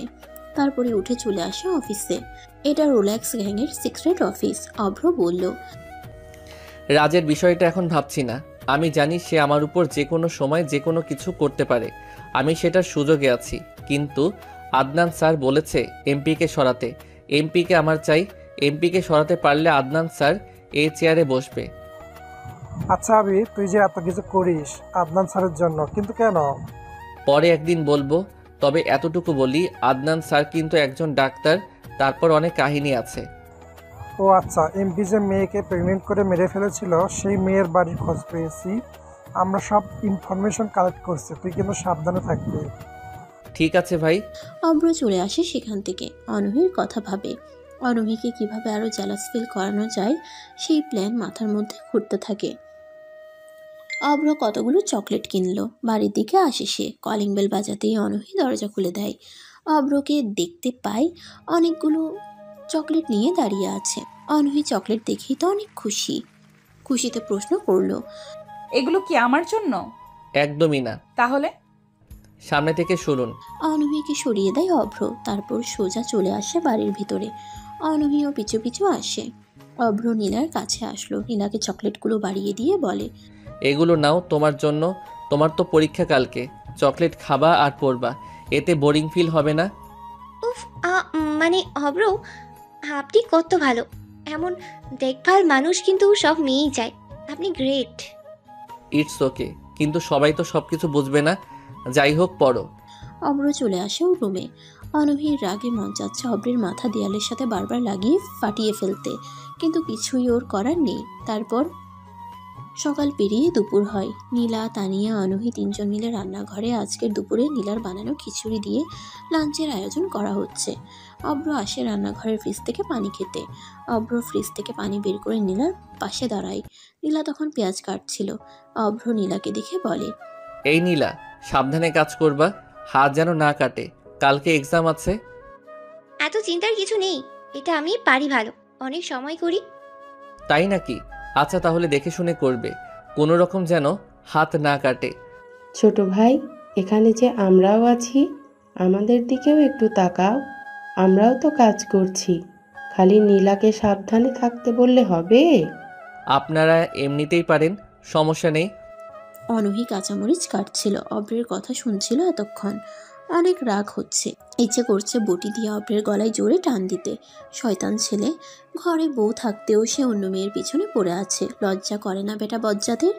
অভ্র কারো দিকে না তাকিয়ে চলে আসতে যাবে, আর অনূহি অন্য মনস্ক হয়ে মরিচ কাটার ফলে তাৎক্ষণিক আঙ্গুলে বটি লাগিয়ে ফেলে। কেটে যায় অনেকটা। আহ করে শব্দ করলো অনূহি। তানিয়ার সাথে সাথেই বলে, অনু কাটছে হাত, সাবধানে করবা না? অভ্র ঘুরে থাকায় অনূহি আঙ্গুলের মাথা দিয়ে রক্ত বের হচ্ছে অনেক। অভ্রর সাথে সাথেই অনূহির কাছে চলে আসে।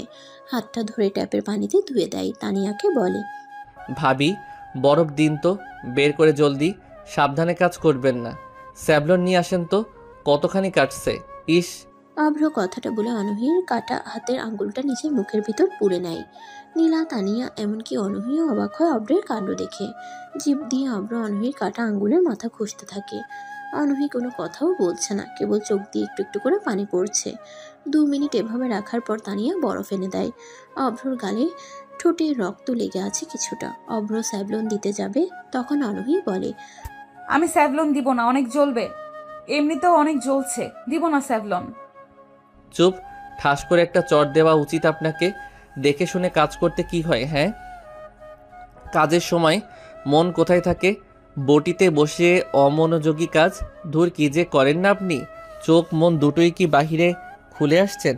অভ্রের ছাড়ি খেয়ে অনূহি চমকে যায়। ভয়ে চুপ হয়ে গেছে অনূহি। নীলা অবশ্য অবাক হয়েছিল, কিন্তু অনূহির চমকানো দেখে হেসে ফেলেছে। তানিয়াও হাসতে থাকে। কিছু সময় কাটা জায়গাতে বরফ লাগিয়ে রান্নাঘর থেকে বের করে আনে অনূহিকে, সোফাতে বসায়।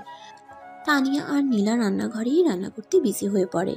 অভ্র স্যাভলন লাগিয়ে তুলা দিয়ে জায়গাটা ভালোভাবে পরিষ্কার করে দেয়। অনেক জ্বালা করে। অনূহি অভ্রের শার্ট চেপে ধরে। অভ্রের দিকে তাকিয়ে থাকে সে। অভ্র অনূহির কাটা জায়গাতে মলম দিয়ে দিয়ে সুন্দর করে ব্যান্ডেজ করে দিল। ব্যান্ডেজ লাগাতে লাগাতে বলে, আপনার আজকে আর কোনো কাজ করা লাগবে না। চুপচাপ বসে থাকবেন। কাটা জায়গা ভেজাবেনও না। অনেকটাই কাটছে। খাবার খেয়ে ব্যথার মেডিসিন খাবেন। দেখে শুনে কাজ করতে কি হয় আপনার? সব সময় কিছু না কিছু করবেনই। এভাবে কাজ করলে যদি বড় কিছু হয়? তাতে কি? আমার তো আর কেউ নেই যে সাবধানে কাজ করতে বলবে, ভালোবেসে আদর করে। আমাকে যারা বলে তারা বকাঝকা দিয়েই বলে, কিচ্ছু কখনো ভালোভাবে বলেনি। আচ্ছা, তাই নাকি? তা এখন বলছি ভালোভাবে সাবধানে কাজ করবেন, যেন আর কোথাও না কাটে। ওকে? লাগবে না, আমি চেয়ে নিলাম বলে তাই। আমার লাগবে না সিম্প্যাথি। নিচ থেকে যদি কেউ দেয় সেটা আলাদা বিষয়। এই হলো মেয়ে মানুষের সমস্যা। যখন কোনো পুরুষ নিজ থেকে ভালোবাসা, আদর, কেয়ার দিতে চায়, তখনই সেটাতে তারা বিরক্ত, লাগবে না করে।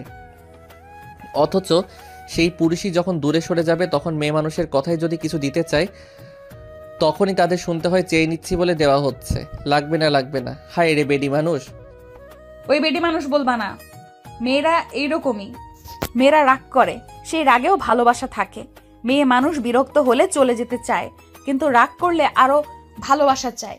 বুঝতে হবে পুরুষদের এগুলো, নিজেরা কিছুই বোঝে না, খালি বেডি মানুষ খারাপ, তাই না? অব্র কিছু বলল না। অনহির কথা শুনে চুপ হয়ে গেল। অনহি অব্রের দিকে তাকিয়ে আছে। অব্র মাথা নিচু করে নেয়। অনহি মনে মনে বলে, আমার হাত কাটছে, তাতে তোমার কি? তোমার চোখে মুখে চিন্তার ছাপ কেন? মানুষকে সাবধান করবা না? করো করো, আমার হাত কাটলে তোমার কি? কেন ছুটে আসছো? কেন নিজের মুখে আঙুল দিয়েছো? কেন কেয়ার করেছো? আমাকে তো ডিভোর্স দিবা, তাহলে ভালোবাসা দেখাচ্ছ কেন?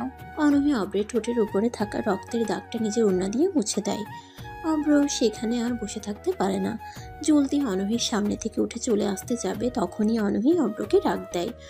অব্র, তুমি তো বলেছিলে আমাকে আর চাও না, তাহলে আমার হাত কেটে যাওয়াতে তোমার চেহারাতে চিন্তার ছাপ দেখলাম কেন?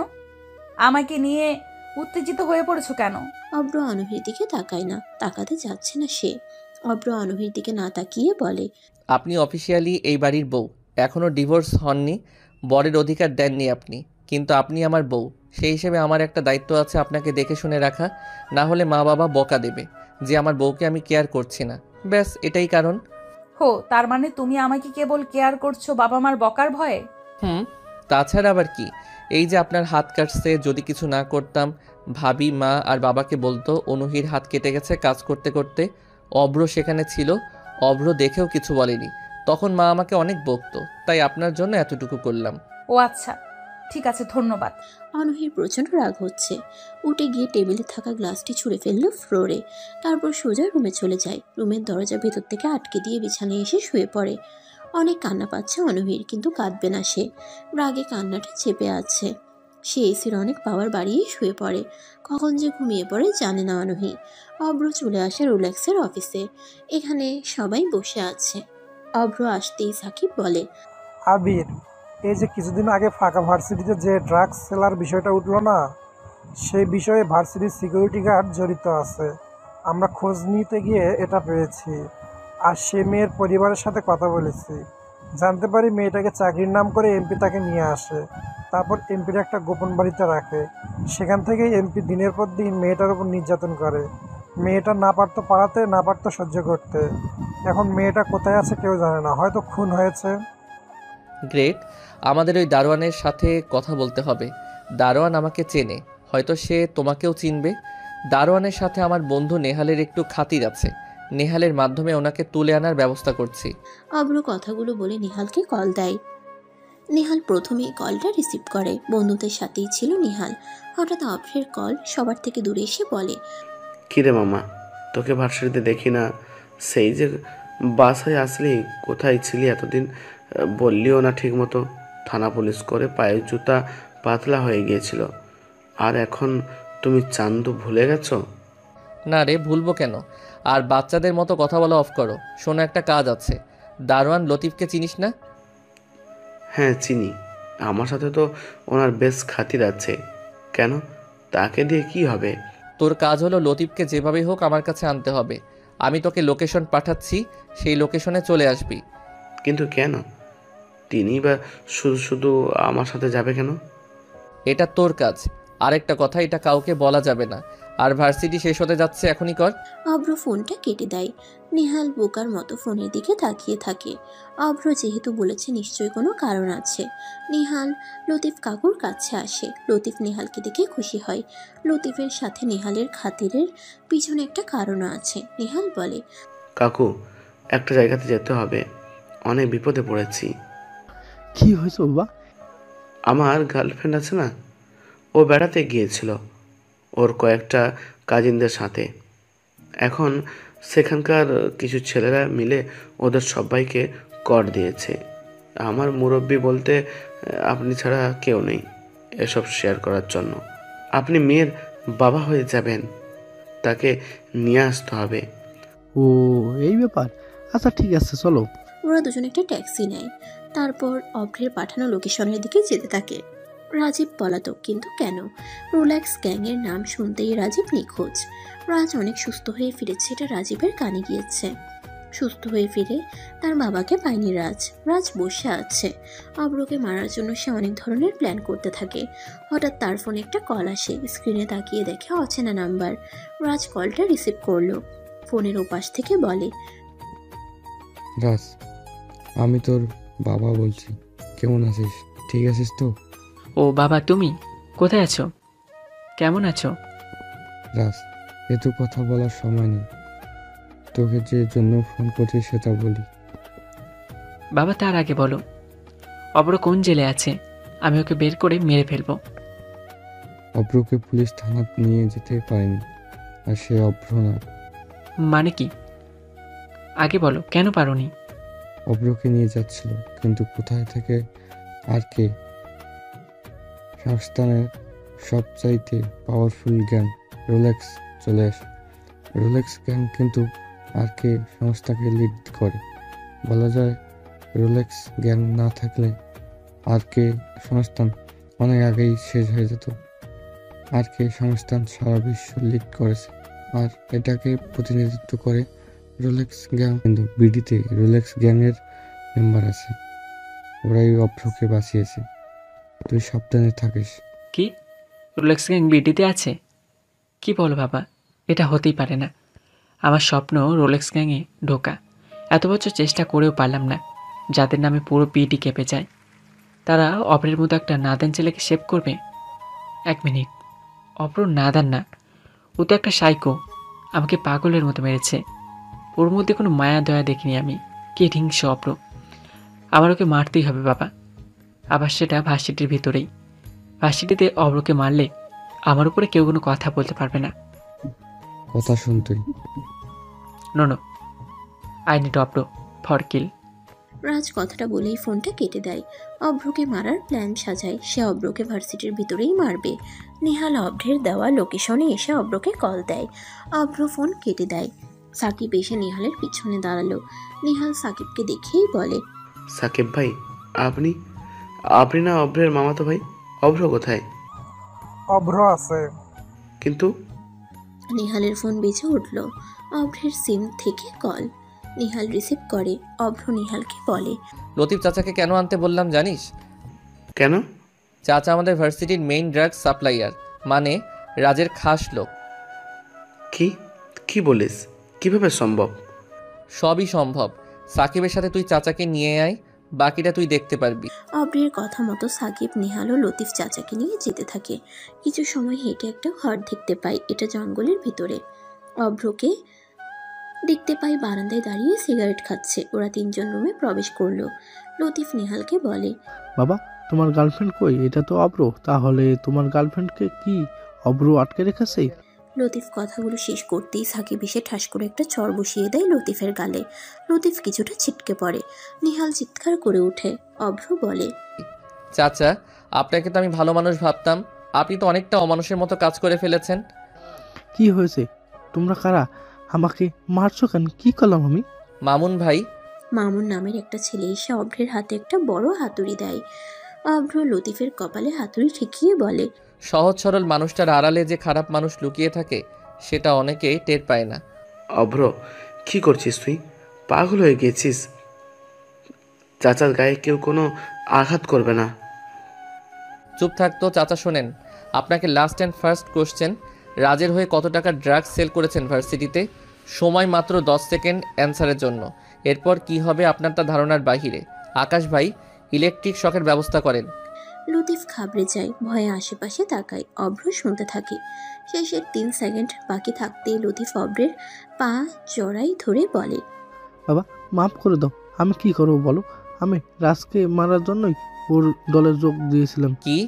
রাজকে মারতে? হ্যাঁ, ওর বাবা রাজীব আমার মেয়েকে চাকরির নাম করে নিয়ে আসে। আমার মেয়েকে একটা বাড়িতে আটকে রেখে রাজীব দিনের পর দিন আমার মেয়ের ওপর নির্যাতন করে। কুত্তার বাচ্চা রাজীব আমার মেয়েকে রাত দিন অনেকবার ধর্ষণ করে রাজীব। বাবা হয়ে আমি কেবল শুনেছি, চেয়েছি, দেখেছি। রাজ এসব জানে না। তার বাবার কীর্তি জানে না কিছুই। আমার মেয়েটা সুইসাইড করে লাশটা ওরাই নদীতে ফেলে দেয়। সেদিন সিদ্ধান্ত নিয়েছিলাম রাজীবের ওপর প্রতিশোধ নেব। কোনো থানা পুলিশ করতে দেয়নি। আমার মুখ বন্ধ রাখার জন্য আমাকে ভার্সিটির দারোয়ানের চাকরি দেয়। তারপরেই ভেবেছিলাম রাজকে আমি মারব, সেজন্য ওর দলে আমার যেতে হয়। তাই ওর হয়ে আমি কাজ করছি, আমাকে মাফ করে দাও। সবকিছু শোনার পর সেখানে থাকা সবার চোখ দিয়ে এক টোপ করে হলেও পানি পড়ে। অব্র জোরে শ্বাস নিয়ে বলে, চাচা চিন্তা নেই, রাজীব মরবে, আর তবে সাকিব ভাই যা বলবে সেভাবে আপনি কাজ করবেন। আপনার কোনো ভয় নেই, আমরা আছি, সাকিব ভাই বুঝিয়ে দেন। অব্র কথাগুলো বলে সেখান থেকে বের হয়, সাথে নিহালও আছে। তারপর অব্র বাড়িতে আসে, কলিং বেল চাপে, কিন্তু কেউ দরজা খুলে না। নিহালের করা প্রশ্নগুলো মনে পড়ছে অনেক। নিহাল বারবার করে জানতে চেয়েছে যে কি করে অব্র, কিন্তু অব্র বলেছে সময় হলে জানাবে। কথাগুলো ভাবতে ভাবতে আবারও কলিং বেল চাপে। তানিয়া ভাবি এসে দরজা খুলে দেয়। অব্র বলে, আপনি? অনুহি কোথায়? ও তো রুমে, সেই যে রুমে গিয়েছে আর বের হয়নি। ডেকেছিলাম কিন্তু কোনো রেসপন্স পাইনি। মেডিসিন খেয়েছে? দুপুরে খাবারই খেলো না, আর মেডিসিন? এই মেয়েটা যে কি করে। আচ্ছা খাবার বাড়েন তো দেখি কি হয়েছে। অব্রের কথা মতো তানিয়া খাবার বেড়ে দেয় প্লেটে। তারপর দরজার কাছে আসে অব্র, দরজায় টোকা দেয় অব্র। বাইরে থেকে বলে, দরজা খুলুন, ভিতরে আসবো।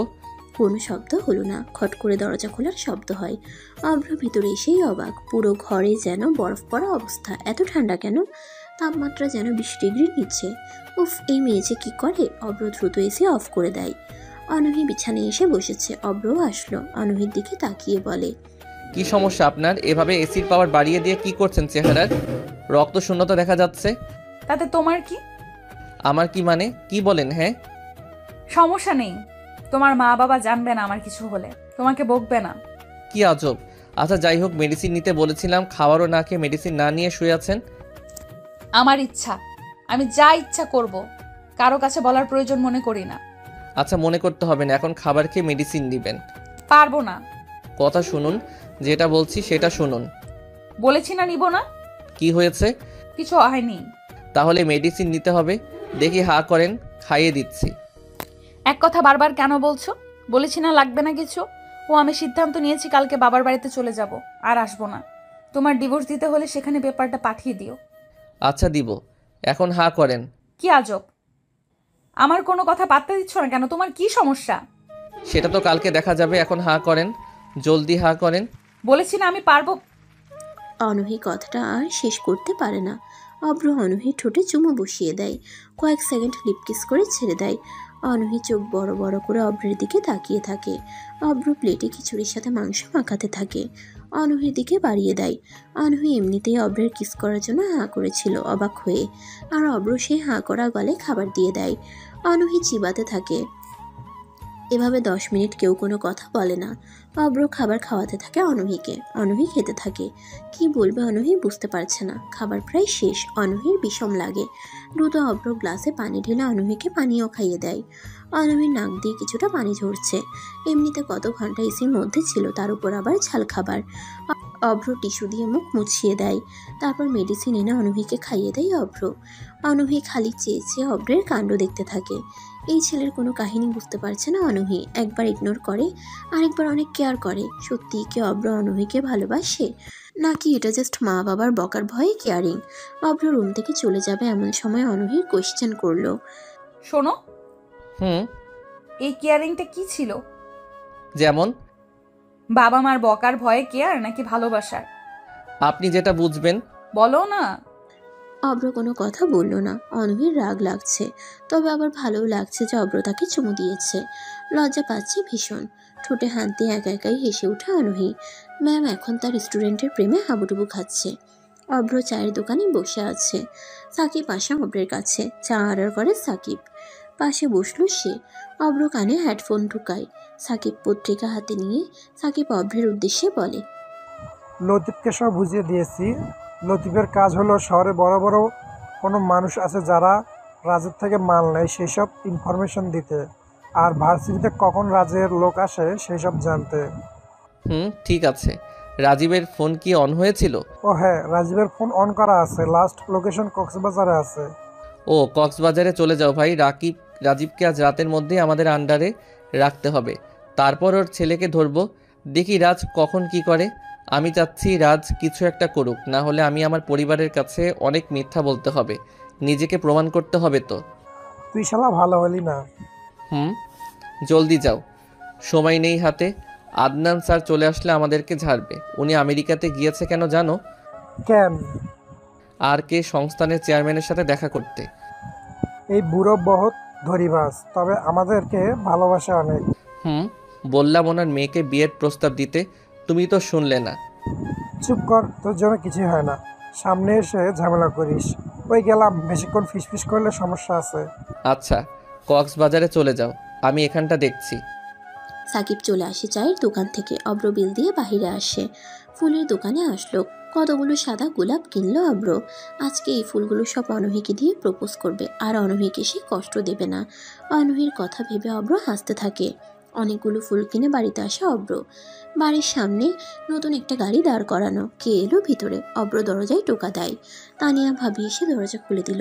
অব্র পিছনে ফুল লুকায়। তানিয়া বলে, আরে আরে, ফুল আনছো? আমাকে দেখেই লুকিয়ে ফেললে? নিশ্চয়ই অনুর জন্য, তাই না? ভাবি। ইস, দেবরটা আমার কত লজ্জা পায়। কিন্তু স্যার, আপনার তো এখন অনুকে ফুল দেয়া হবে না। কেন হবে না?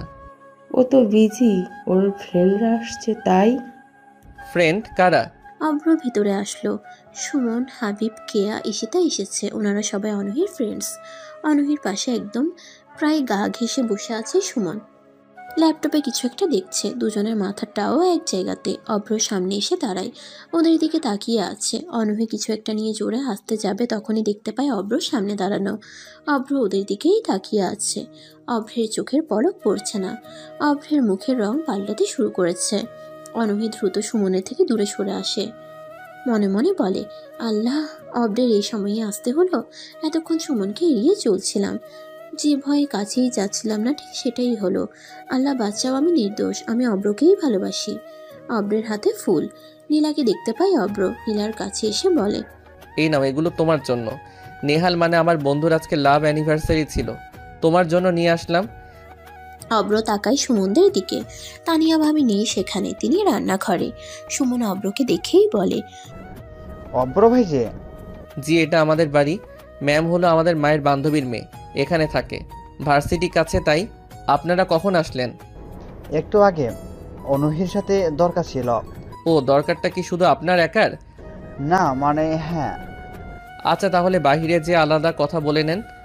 ঠিক আছে, অনুহিত চল, বাইরে কথা আছে। কি কথা? আমি এখন যাব না। আরে যান যান, বন্ধুরা আছে, এত চাপ নেওয়ার কি আছে? অব্র হেসে কথাটা বললেও অনহি ঠিকই বুঝতে পেরেছে এর ফল ভালো হবে না।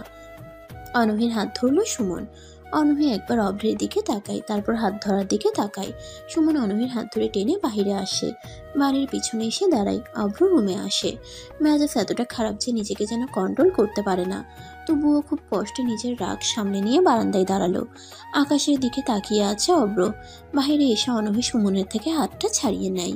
সুমন আবার হাত ধরতে গেলে অনহি না করে দেয়। বিরক্ত নিয়ে অনহি সুমনকে বলল, ওই, তুই কি শুরু করেছিস?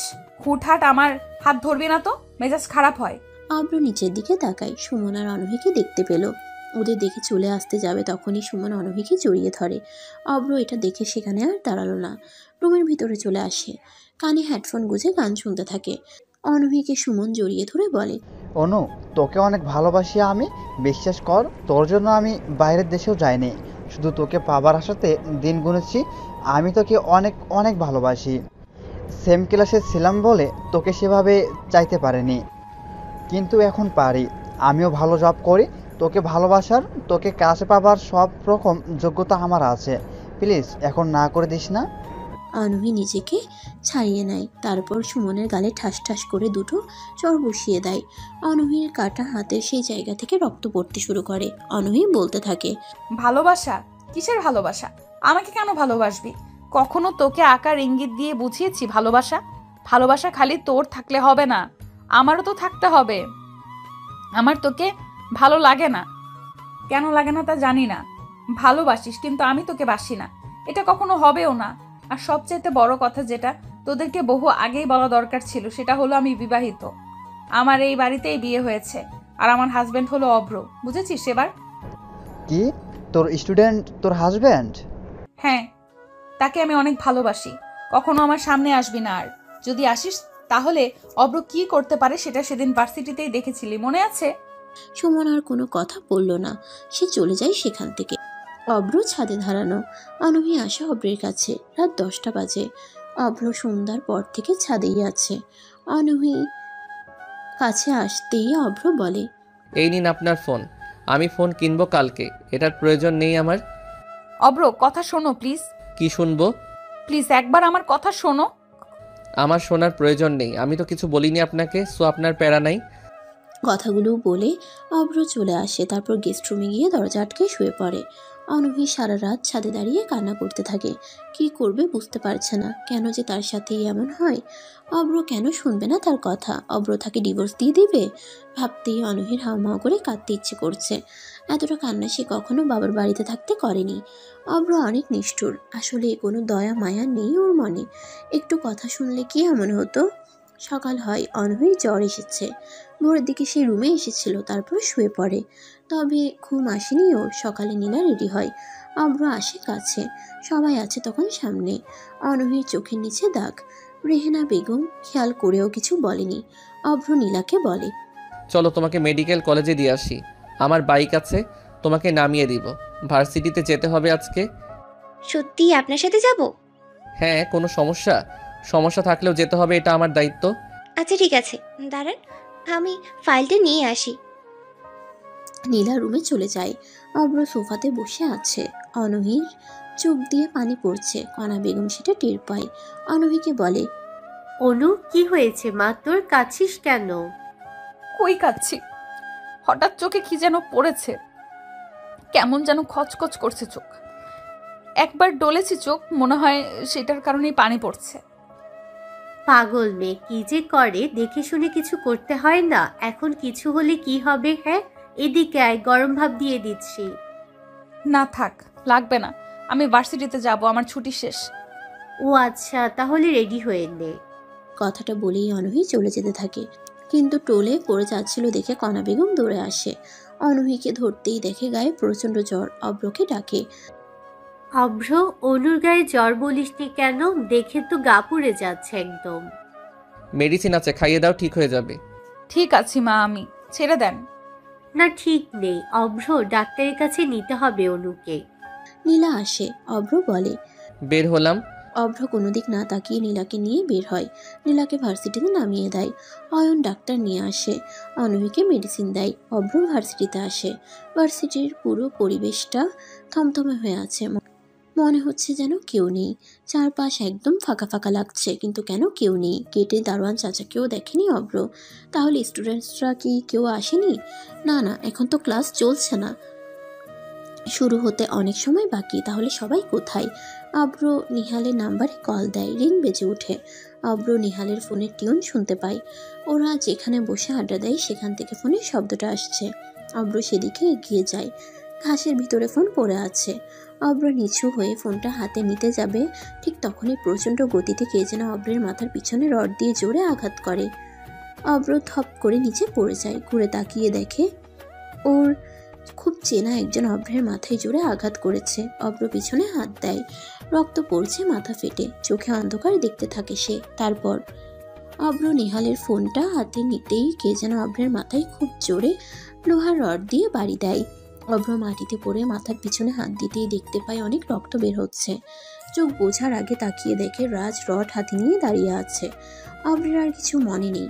রাজ অভ্রের কাছে আসে, অভ্রকে লাথি দেয়। কোনো সারা শব্দ নেই। রাজ সবাইকে ডাকে, হ্যালো স্টুডেন্ট, কাম হেয়ার। রাজের কথা মতো ভার্সিটির সব স্টুডেন্ট দৌড়ে আসে। সবাই দূরে দাঁড়িয়ে রাজের কথা শুনতে থাকে। রাজের লোকেরা নেহাল, সিয়াম মানে অভ্রের সব বন্ধুদের মেরে অভ্রের পাশেই ফেলে রাখে। রাজ একটা চেয়ারে বসলো। তার বাবাকে কল দেয়, কিন্তু রাজীব সাহেবের ফোনে কল ঢুকে না। রাজ ফোনটা পকেটে রেখে সব স্টুডেন্টদের উদ্দেশ্যে বলে, ভেবেছিলাম আমি গোপনে ভার্সিটিতে ড্রাগসের বিজনেস শুরু করব। ড্রাগসের বিজনেস সবচাইতে চলে বেশি স্টুডেন্টদেরই ভিতরে। সেটার জন্য কলেজে আর ভার্সিটির মধ্যে জায়গা বেস্ট, কিন্তু সেটা আমি ঠিকভাবে করে উঠতে পারছিলাম না। এর প্রধান কারণ ছিল এই অব্রের উদ্যোগে আমি ড্রাগসের বিজনেস করতে পারিনি। আমার বাম হাত ভাঙা, এটার কারণও এই অব্র। এই সালে একটা সাইকো আমার হাতের উপরে অমায়িক নির্যাতন করেছিল। কি যেন ওর নাম, ও আনুই ম্যামের গায়ে টাচ করেছিলাম বলে আমাকে মেরেছিল। আমি ফিরে এসেছি, এবার সবার সামনে আমি অব্রকে মারব। তারপর এই ভার্সিটিতে আমি একাই রাজ করব। দেখি এবার কে আমাকে বাধা দেয়। শালা নিজেকে অনেক হিরো ভেবেছিল। আর এই ভাই বড়লোকের পোলাপান ভার্সিটিতে আসবে, মেয়েদের টিচ করবে, একটু ফুর্তি করবে, তারপর ডাক্স সেবন করবে। তা না, শালা লেকচার দিয়েছিল ডাক্সের বিরুদ্ধে। এখন কোথায় গেল ওর বাবার? রাজের কথা শুনে কেউ কোনো কথা বলল না, সবাই খালি চেয়েছে দেখছে। রাজ একটা সিগারেট চালায়, সিগারেট টানতে থাকে চেয়ারে বসে। হঠাৎ একটা গাড়ি আসে সেখানে, গাড়ির দিকে রাজ তাকায়। পার্কিং এরিয়াতে গাড়িটা রাখলো, গাড়ি থেকে অনহি নামলো। রাজ তার লোকেদের বলে, ওই সৈকত, এত দেখি মেঘ না চাইতে চল, তোরা অব্রকে সরা, আমি ম্যামকে দেখছি। রাজ কথাটা বলে অনহির দিকে যায়। অনহি নিজের মতো হেঁটে ক্লাসের দিকে আসতে থাকে। মনটা ওর অনেক খারাপ। অব্রকে অনেকবার কল করেছে, কিন্তু প্রথমে রিসিভ করেনি অব্র। তবে একটু আগে থেকে অব্রের ফোন বন্ধ, কিছুতেই অনহি সংযোগ দিতে পারে না। অনহির আরও বেশি মন খারাপ হয় সুমন ও অব্রের কথা ভেবে। কিছু বলার সুযোগও দিল না অব্র কেন যে অনহিকে ভুল বুঝলো। যদিও অব্রের জায়গাতে অনহি থাকলেও একই রকম কাজ করত, কিন্তু তাই বলে কি কোনো কিছু বলার সুযোগ দিত না অনহি? কথাগুলো ভাবতে ভাবতে মাথা একদম নিচু করে অনহি হাঁটতে থাকে। হঠাৎ কিছুর সাথে অনহি ধাক্কা লাগে। মাটিতে পড়তে পড়তে নিজেকে সামলে নিয়ে সামনের দিকে তাকায়। ভেবেছিল সে কোনো পিলারের সাথে ধাক্কা খেয়েছে, না দেখে হাঁটার ফল এটাই। কিন্তু অনহি ভুল। সামনে রাজ দাঁড়ানো, রাজ হাসছে। অনহির বিরক্তিতে, মন খারাপে, অসহ্য ঘৃণায় রাজের প্রতি প্রচণ্ড রাগ উঠে যায়। সে না হয় দেখেনি, তাই বলে রাজকে সামনে এসেই দাঁড়াতে হবে? এমনিতে মেজাজ খারাপ ওর, তার উপর বিরক্তিকর একজন মানুষ সামনে দাঁড়িয়ে হাসছে। নিজেকে আর সামলাতে পারে না অনহি। কিছুটা এগিয়ে এসে ঠাস ঠাস করে দুটো চর রাজের গালে বসিয়ে দেয়। রাজ তবুও হাসছে। অনহি বিরক্তি নিয়ে বলে, ভাই তোর সমস্যা কি? সেদিন এত মার খেলি, তারপরও আজকে সামনে এসে দাঁড়িয়েছিস? তুই জানিস না অব্র তোকে কি করতে পারে? ইস, তাই নাকি বেবি? কি করবে সে? তোর ঠোঁটে যদি চুম খাই তাহলে সে কি আমার ঠোঁট কেটে নেবে? রুস্তম, ভয় পাইছি রে আমি খুব। ভাই আমরাও ভয় পেয়েছি। বাজে কথা বন্ধ কর, সামনে থেকে সর বলছি। যদি সরি না বলি তাহলে? রাজ কথাটা বলে অনহির হাত ধরলো, তারপর হাতে চুমু দেয় একটা। ভার্সিটির সব স্টুডেন্ট তখন ওদের দিকেই তাকিয়ে আছে। অনহি কেঁদে ফেলে। কি করবে বুঝতে পারছে না। অনহি রাজের পায়ে লাথি দিয়ে বলে, শালা জানোয়ার, ছাড় আমাকে, আমি অব্রকে কল দিব, তোকে সে মেরে ফেলবে কিন্তু। ও আচ্ছা, ওই সৈকত, মালটাকে নিয়ে আয়। রাজের কথা শুনে সৈকত নামের ছেলে সহ আরও তিনজন অব্রকে উল্টো করে ধরে রাজের দিকে এগিয়ে নিয়ে আসতে থাকে। অনহি জানে না ওরা কাকে ধরে আনছে। মাথা থেকে রক্ত পড়াটা জমাট বেঁধে গিয়েছে, মাথা নিচু হয়ে আছে। অনহি সেদিকেই তাকিয়ে আছে। ওরা সামনে আসে, মাটিতে ফেলে দেয় অব্রকে। রাজ অব্রের পেটে পা দিয়ে ঠেলা মেরে সোজা করলো। অনহি অব্রকে দেখে অবাক, চমকে যেন এক হাত সে সরে আসে। অনহি অব্রের কাছে যেতে চায়। অব্র, ওই তোর অব্রের সাথে কি করেছিস? ওর মাথা ফেটে গিয়েছে, ও মরে যাবে। অব্র, চোখ খোলো। রাজ অনহিকে আটকায়। উচ্চস্বরে হাসতে থাকে রাজেরা। অনহির হাত ধরে রেখেছে রাজ। সৈকত অব্রকে সোজা করলো। রাজ বলে, শালা তোর হাজবেন্ড হয় তাই না? খোঁজ নিয়েছি আমি, তোকে স্পর্শ করার পর আমাকে মেরেছিল। পরে সুস্থ হয়ে সব খোঁজ নিয়েছি। তোর হাজবেন্ডও দেখ, আজকেও তোকে ছুঁয়েছি। তোর গালে এখন চুমু দেব, দেখি আমাকে কে আটকায়। রাজ, আমাকে ছেড়ে দে প্লিজ। অব্রকে হাসপাতালে নিয়ে যেতে হবে, এমন করিস না। আমি ওর হয়ে মাফ চাচ্ছি। হই, ওরে জ্ঞান ফেরানোর ব্যবস্থা কর। ওর সামনে ওর বউকে চুমু দেব, সে না দেখলে ইন্টারেস্ট হবে না। জায়গা ওরে। রাজের কথা মতো অব্রের মাথায় এক বালতি পানি ঢালা হয়। অব্রর বন্ধুদেরও নিয়ে আসা হয়। সবাইকে দেখে অনহি চিৎকার করে কান্না করতে থাকে। সব স্টুডেন্টদের থেকে হেল্প চায়, কিন্তু রাজদের কাছে অস্ত্র আছে। সে অব্রদের এই অবস্থা করতে পারলে ওদের উপরে গুলি করতে রাজ ভাববেও না। এই জন্য কেউ এগিয়ে আসে না। অব্র চোখ মেলে তাকায়। মাথায় প্রচণ্ড ব্যথা অনুভব হচ্ছে। ঢুলু ঢুলু চোখের সামনে তাকায় সে। অনহির হাত ধরে আছে রাজ। অব্র থেমে থেমে গলায় বলে, ওই রাজ প্লিজ ওকে ছেড়ে দে, আমাকে মার, কিন্তু অনুকে কিছু বলিস না। বাবুর জ্ঞান ফিরেছে, তোর বউকে কিছু বলবো না, ছেড়ে দেবো। ছেড়ে দে রে। অভ্র, আমি তোমাকে রেখে কোথাও যাব না, ওরা তোমাকে মেরে ফেলবে। রাজ ছেড়ে দে বলছি। আচ্ছা ছেড়ে দিলাম। রাজ কথাটা বলে অনহির হাত ছাড়লো।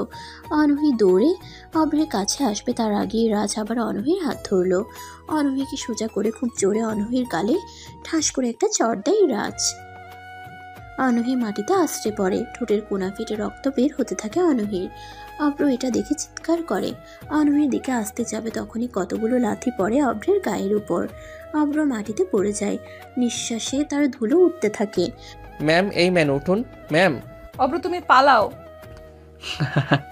কিরে, আজকে তোর বউকে মারলাম, তোর কোনো হুঁশ নেই কেন? আজ তোকে আমি মেরে ফেলবো রে। তাই নাকি? আচ্ছা মার এবার। রাজ কথাটা বলে কোমর থেকে পিস্তল বের করে, অনহির দিকে টার্গেট করে এগিয়ে যায়। অনহির দিকে অনহির গাল চেপে ধরে অনহির গালে একটা চুমু দেয় রাজ। অভ্র চিৎকার করে ওঠে। তখনই রাজ অভ্রের বুকের একপাশে গুলি করে। অনহি সহ অভ্রের সব বন্ধুরা অভ্রের নাম ধরে চিৎকার দেয়। রাজ অনহির কাছে আসে, অনহির হাত ধরে টেনে নিয়ে যেতে থাকে। গাড়ির কাছে চলেও আসে রাজ। ছেড়ে দে আমাকে প্লিজ। অভ্র আমি আসছি, অভ্র ওঠো প্লিজ। ওই অভ্রকে তোরা মেরে ফেল। গাড়িতে অনহিকে রেখে রাজ উঠতে যাবে তখনই পরপর 5টা গুলির শব্দ শোনা যায়। পুরো ভার্সিটি তখন একদম নীরব নিস্তব্ধ হয়ে গেছে, কোথাও কোনো চিৎকার নেই। রাজ গাড়ির সামনে আসে, ওর লোকদের নিয়ে এগিয়ে আসে। সৈকত, রুস্তম সহ আরও 3জন ছেলে ভার্সিটির রাস্তার পাশে গুলি খেয়ে পড়ে আছে, আর গুলিগুলো লেগেছে সবগুলো কপালে। কিন্তু কে গুলি করেছে? অনহি দৌড়ে গাড়ির সামনে আসে, সে ওদিকে তাকায়। অভ্র মাটিতে বসা, ডান হাতে পিস্তল, মাথা থেকে মুখ থেকে রক্ত টপ টপ করে পড়ছে, সারা গা অভ্রের রক্তে ভেজা। অভ্রের হাতে পিস্তল দেখে অনহি, রাজ সহ অভ্রের বন্ধুরা অবাক হয়। ভয় পেয়ে নেহালদের ছেড়ে দেয় রাজের লোকেরা। রাজ অনহির কাছে আসে, অনহির কপালে পিস্তল ধরে বলে, এই ভোলা হারামি, থাম বলছি, তোর বউকে মেরে ফেলবো আমি। কথাটা বলার সাথে সাথেই অভ্র উঠে দাঁড়ায়, পকেট থেকে বুলেট বের করে পিস্তলে লোড করে আবারও 3জনের উপরে গুলি চালায়। ভয়ে সবাই চমকে ওঠে। অভ্র হেলান দিয়ে দাঁড়ায় গাছের সাথে, জোরে বিদঘুটে হাসি দেয় অভ্র, হাতের ফাঁকেও রক্ত অভ্রের। হাসতে হাসতে বলে, আমি হুমকিতে মারি না, আমি মারার পর হুমকি দেই। মারবি ওকে? মার। সত্যি সত্যি মারবো আমি অনুকে। আরে মার না। অভ্র। রাজ পিস্তলের ট্রিগার চাপতে যাবে এমন সময় সাইলেন্সার লাগানো স্নাইপারের গুলি এসে রাজের সব লোকদের মাথায় লাগে। 1 মিনিটের মধ্যেই রাজের সবগুলো লোক মাটিতে শুয়ে যায় গুলি খেয়ে। রাজের পায়েও এসে গুলি লাগে, কিন্তু কে চালালো গুলি, কে মারলো রাজের লোকদের? রাজ মাটিতে পড়ে যায়। অনহি দৌড়ে অভ্রের কাছে আসে, অভ্র উঠে দাঁড়ায়। অনহি এসে অভ্রকে জড়িয়ে ধরতে যাবে, তার আগেই অনহিকে সরিয়ে দেয় অভ্র। রাজের দিকে এগিয়ে যেতে থাকে। রাজ যন্ত্রণায় অভ্রের দিকে গুলি করে। অভ্রের পায়ে এসে লাগে গুলি, অভ্র পড়ে না। পিছন থেকে অভ্রকে সবাই ডাকে, কিন্তু অভ্র শুনে না কারো কথা। রাজের দিকে এগিয়ে যেতে থাকে সে। রাজ চিৎকার করে বলে, শালা আমাকে ছেড়ে দে, তুই কে রে? আমার লোকদের এভাবে কিভাবে মারলি? তখনই 2টো কালো গাড়ি এসে থামে। দরজা খুলে অস্ত্র হাতে নামে ছেলেগুলো। সবার মুখে সাদা রুমাল বাঁধা, রুমালের উপর কালো রং দিয়ে ইংরেজি অক্ষরে লেখা রোলেক্স। রাজ সহ ভার্সিটির সবাই ওদের দিকে তাকিয়ে বলে, রোলেক্স গ্যাং? রাজ ভয়ে গাড়ির পাশে গিয়ে হেলান দিয়ে বলে, আমি বুঝতে পেরেছি অভ্র, তুই কে, আমাকে প্লিজ মারিস না। আমি রোলেক্স গ্যাংয়ে ঢোকার জন্য অনেক কিছু করেছি, কিন্তু বুঝিনি তুই রোলেক্স গ্যাংয়ের লোক। শালা হারামি, কাকে বলছিস? রোলেক্স গ্যাংয়ের লোক? অভ্র নিজেই রোলেক্স গ্যাংয়ের লিডার। এই রোলেক্স গ্যাংটাই তো আবিরের নিজের। কি? সে অভ্র নয়, আবির? রাজের কাছে আসে অভ্র, হাতের উপরে গুলি করে পিস্তলটা নিয়ে নেয় সে। রাজের সামনে বসে অভ্র, রাজের প্যান্টের পকেটে হাত দেয়, সিগারেটের পকেট সহ লাইটার খুঁজে পায়, সেগুলো বের করে। রাজের সামনে বসে সিগারেট চালায়। অনহি সহ ভার্সিটির 1000 খানেক চোখ কেবল অভ্রের দিকে। অনহি যেন নিজের কান ও চোখকে বিশ্বাস করতে পারছে না অভ্র এমন কিছু হবে। অভ্র নিজের পিস্তল কোমরে গুজে রাজেরটা সাকিবের দিকে ছুঁড়ে মারে। সাকিব চিৎকার করে বলে, আবির ক্যাচ। অভ্র ক্যাচ করলো একটা ভারী হাতুড়ি অভ্রের হাতে। সিগারেট টানতে টানতে অভ্র গম্ভীর গলাতে বলে, বলেছিলাম না অনুহিকে ছেড়ে দিতে, ওর সাথে কিছু করবি না। শুনিসনি আমার কথা? ওকে চর মারলি, ওর গালে চুমুও দিলি, এখন কি হবে তুই বল? ভাই আমাকে ছেড়ে দিন প্লিজ। আমার বাবা কিন্তু এমপি, সে আপনাদের সবাইকে মেরে ফেলবে। ওই সাকিব ভাই। অভ্রের কথা মতো রাজীবকে গাড়ি থেকে বের করে রোলেক্সের লোকেরা। রাজীবকে বীভৎসভাবে পিটানো হয়েছে, তবে জ্ঞান আছে। রাজের পাশে আনা হয় তাকে। রাজ তার বাবাকে এমন অবস্থাতে দেখে কেঁদে ফেলেছে, চিৎকার করে বলে, তোরা সুস্থ মানুষ নাকি সাইকো? একটা মানুষকে কতটা অমানসিক নির্যাতন করেছিস, প্লিজ আমাদের ছেড়ে দে। তারা রাজ, তোকে বলেছিলাম রোলেক্স গ্যাং আছে, তুই বিশ্বাস করলি না। এখন কে বাঁচাবে আমাদের? বাবা তোমার কিছু হবে না, আমি আছি তো। অভ্রের সিগারেট খাওয়া শেষ হয়। অনহির দিকে তাকায় অভ্র। অনহি ভয়ার্ত দৃষ্টিতে তাকিয়ে থাকে অভ্রের দিকে। অভ্র আরও মজা পায়। অভ্রের চোখ বুঝে আসছে, নিঃশ্বাসও কেমন হালকা হতে শুরু করেছে। অভ্র আর দেরি করে না, জোরে হেসে ওঠে। ডান হাতে থাকা হাতুড়ি দিয়ে অভ্র রাজের ঠোঁট মানে দাঁতের উপরে 10 বার জোরে জোরে লাগাতার বাড়ি দিতে থাকে। রাজ চিৎকারও দিতে পারে না, বরং অভ্রের এমন সাইকোপ্যাথিক আচরণ দেখে অনহি অজ্ঞান হয়ে যায়। তার বন্ধুদের মধ্যে মেয়েরা বমিও করে ফেলে। অভ্র রাজের কপাল বরাবর আরো 15টা হাতুড়ি দিয়ে মারে। রাজের মাথা ফেটে আলাদা হয়, রাজ মারা যায়। অভ্র উঠে দাঁড়িয়ে রাজীবের বুকে 2টো গুলি করেই ধপ করে পড়ে যায় মাটিতে। তারপর 6 মাস কেটে যায়। সেদিনের সেই ঘটনার পর অনহির টানা 3 দিন পর জ্ঞান ফেরে। জ্ঞান ফিরেই চোখের সামনে অভ্রের সেই সাইকোপ্যাথিক চেহারাটা মনে পড়ে। কিন্তু অভ্র কোথায়? জ্ঞান ফিরে অভ্রকে খুঁজেছিল অনহি, কিন্তু অনহি অভ্রকে খুঁজে পায় না। সারা বাড়ি, প্রতিটা হাসপাতাল, থানায়, কারাগারে, পরিচিত জায়গার কোথাও বাদ দেয়নি অভ্রকে খুঁজতেও বাড়ির লোকেরা। অনহি আগের মতো কথা বলে না, হাসে না। অভ্র হয়তো মারা গিয়েছে, এই জন্য তাকে আর খুঁজে পাওয়া যায়নি। অভ্রের কথা ভেবে অনহি নীরবে কাঁদে খালি। সে আর নেই হয়তো। অভ্রকে শেষ ভালোবাসিটাও বলা হয়নি ওর। আফসোসে আর অনুতপ্তে অনহি একদম ভেঙে পড়েছে। 6 মাস পরের ঘটনা। কণা বেগম বলে, অনুমা, তুমি বরং তোমার বাবার বাড়িতে চলে যাও, এখানে থাকলে আরো কষ্ট পাবে। আমরা বরং তোমাকে আরো একটা বিয়ের ব্যবস্থা করে দিই, কি বলো? আর না হয় বেরিয়ে এসো তোমার বাবার বাড়ি থেকে কিছুদিন। কি বললেন আপনি? এত বড় কথাটা বলতে পারলেন আপনি? কতটা ভালোবাসি আপনাদের, আর বললেন অন্য জায়গাতে বিয়ে করতে? বোঝা হয়ে গেছে আপনাদের? না মা, সেটা বলিনি। আসলে বোঝা হয়ে গেছি আপনাদের। আমার কিচ্ছু লাগবে না। বোঝা মনে করলে করুন, আমি এখানেই থাকবো, অব্রের রুমেই থাকবো। আমি রুম ভাড়া দেব, আপনাদেরটা খাবো না, তবু এখান থেকে তাড়াবেন না। কণা বেগম অনহিকে জড়িয়ে ধরে কেঁদে ফেলে, মাথায় হাত বুলিয়ে বলে, আচ্ছা মা থাক, আজীবন থাকবে এখানে, তবু একটু বেরিয়ে আয়, ভালো লাগবে। অনহি আর কিছু বলে না। সেদিন বিকালে অনহি তার বাবার বাড়ি যাওয়ার জন্য বের হয়। বাড়ি থেকে গাড়ি নিয়ে বের হয়ে কিছুটা পথ আসে, তখনই একটা গাড়ি ওর সামনে এসে থামে।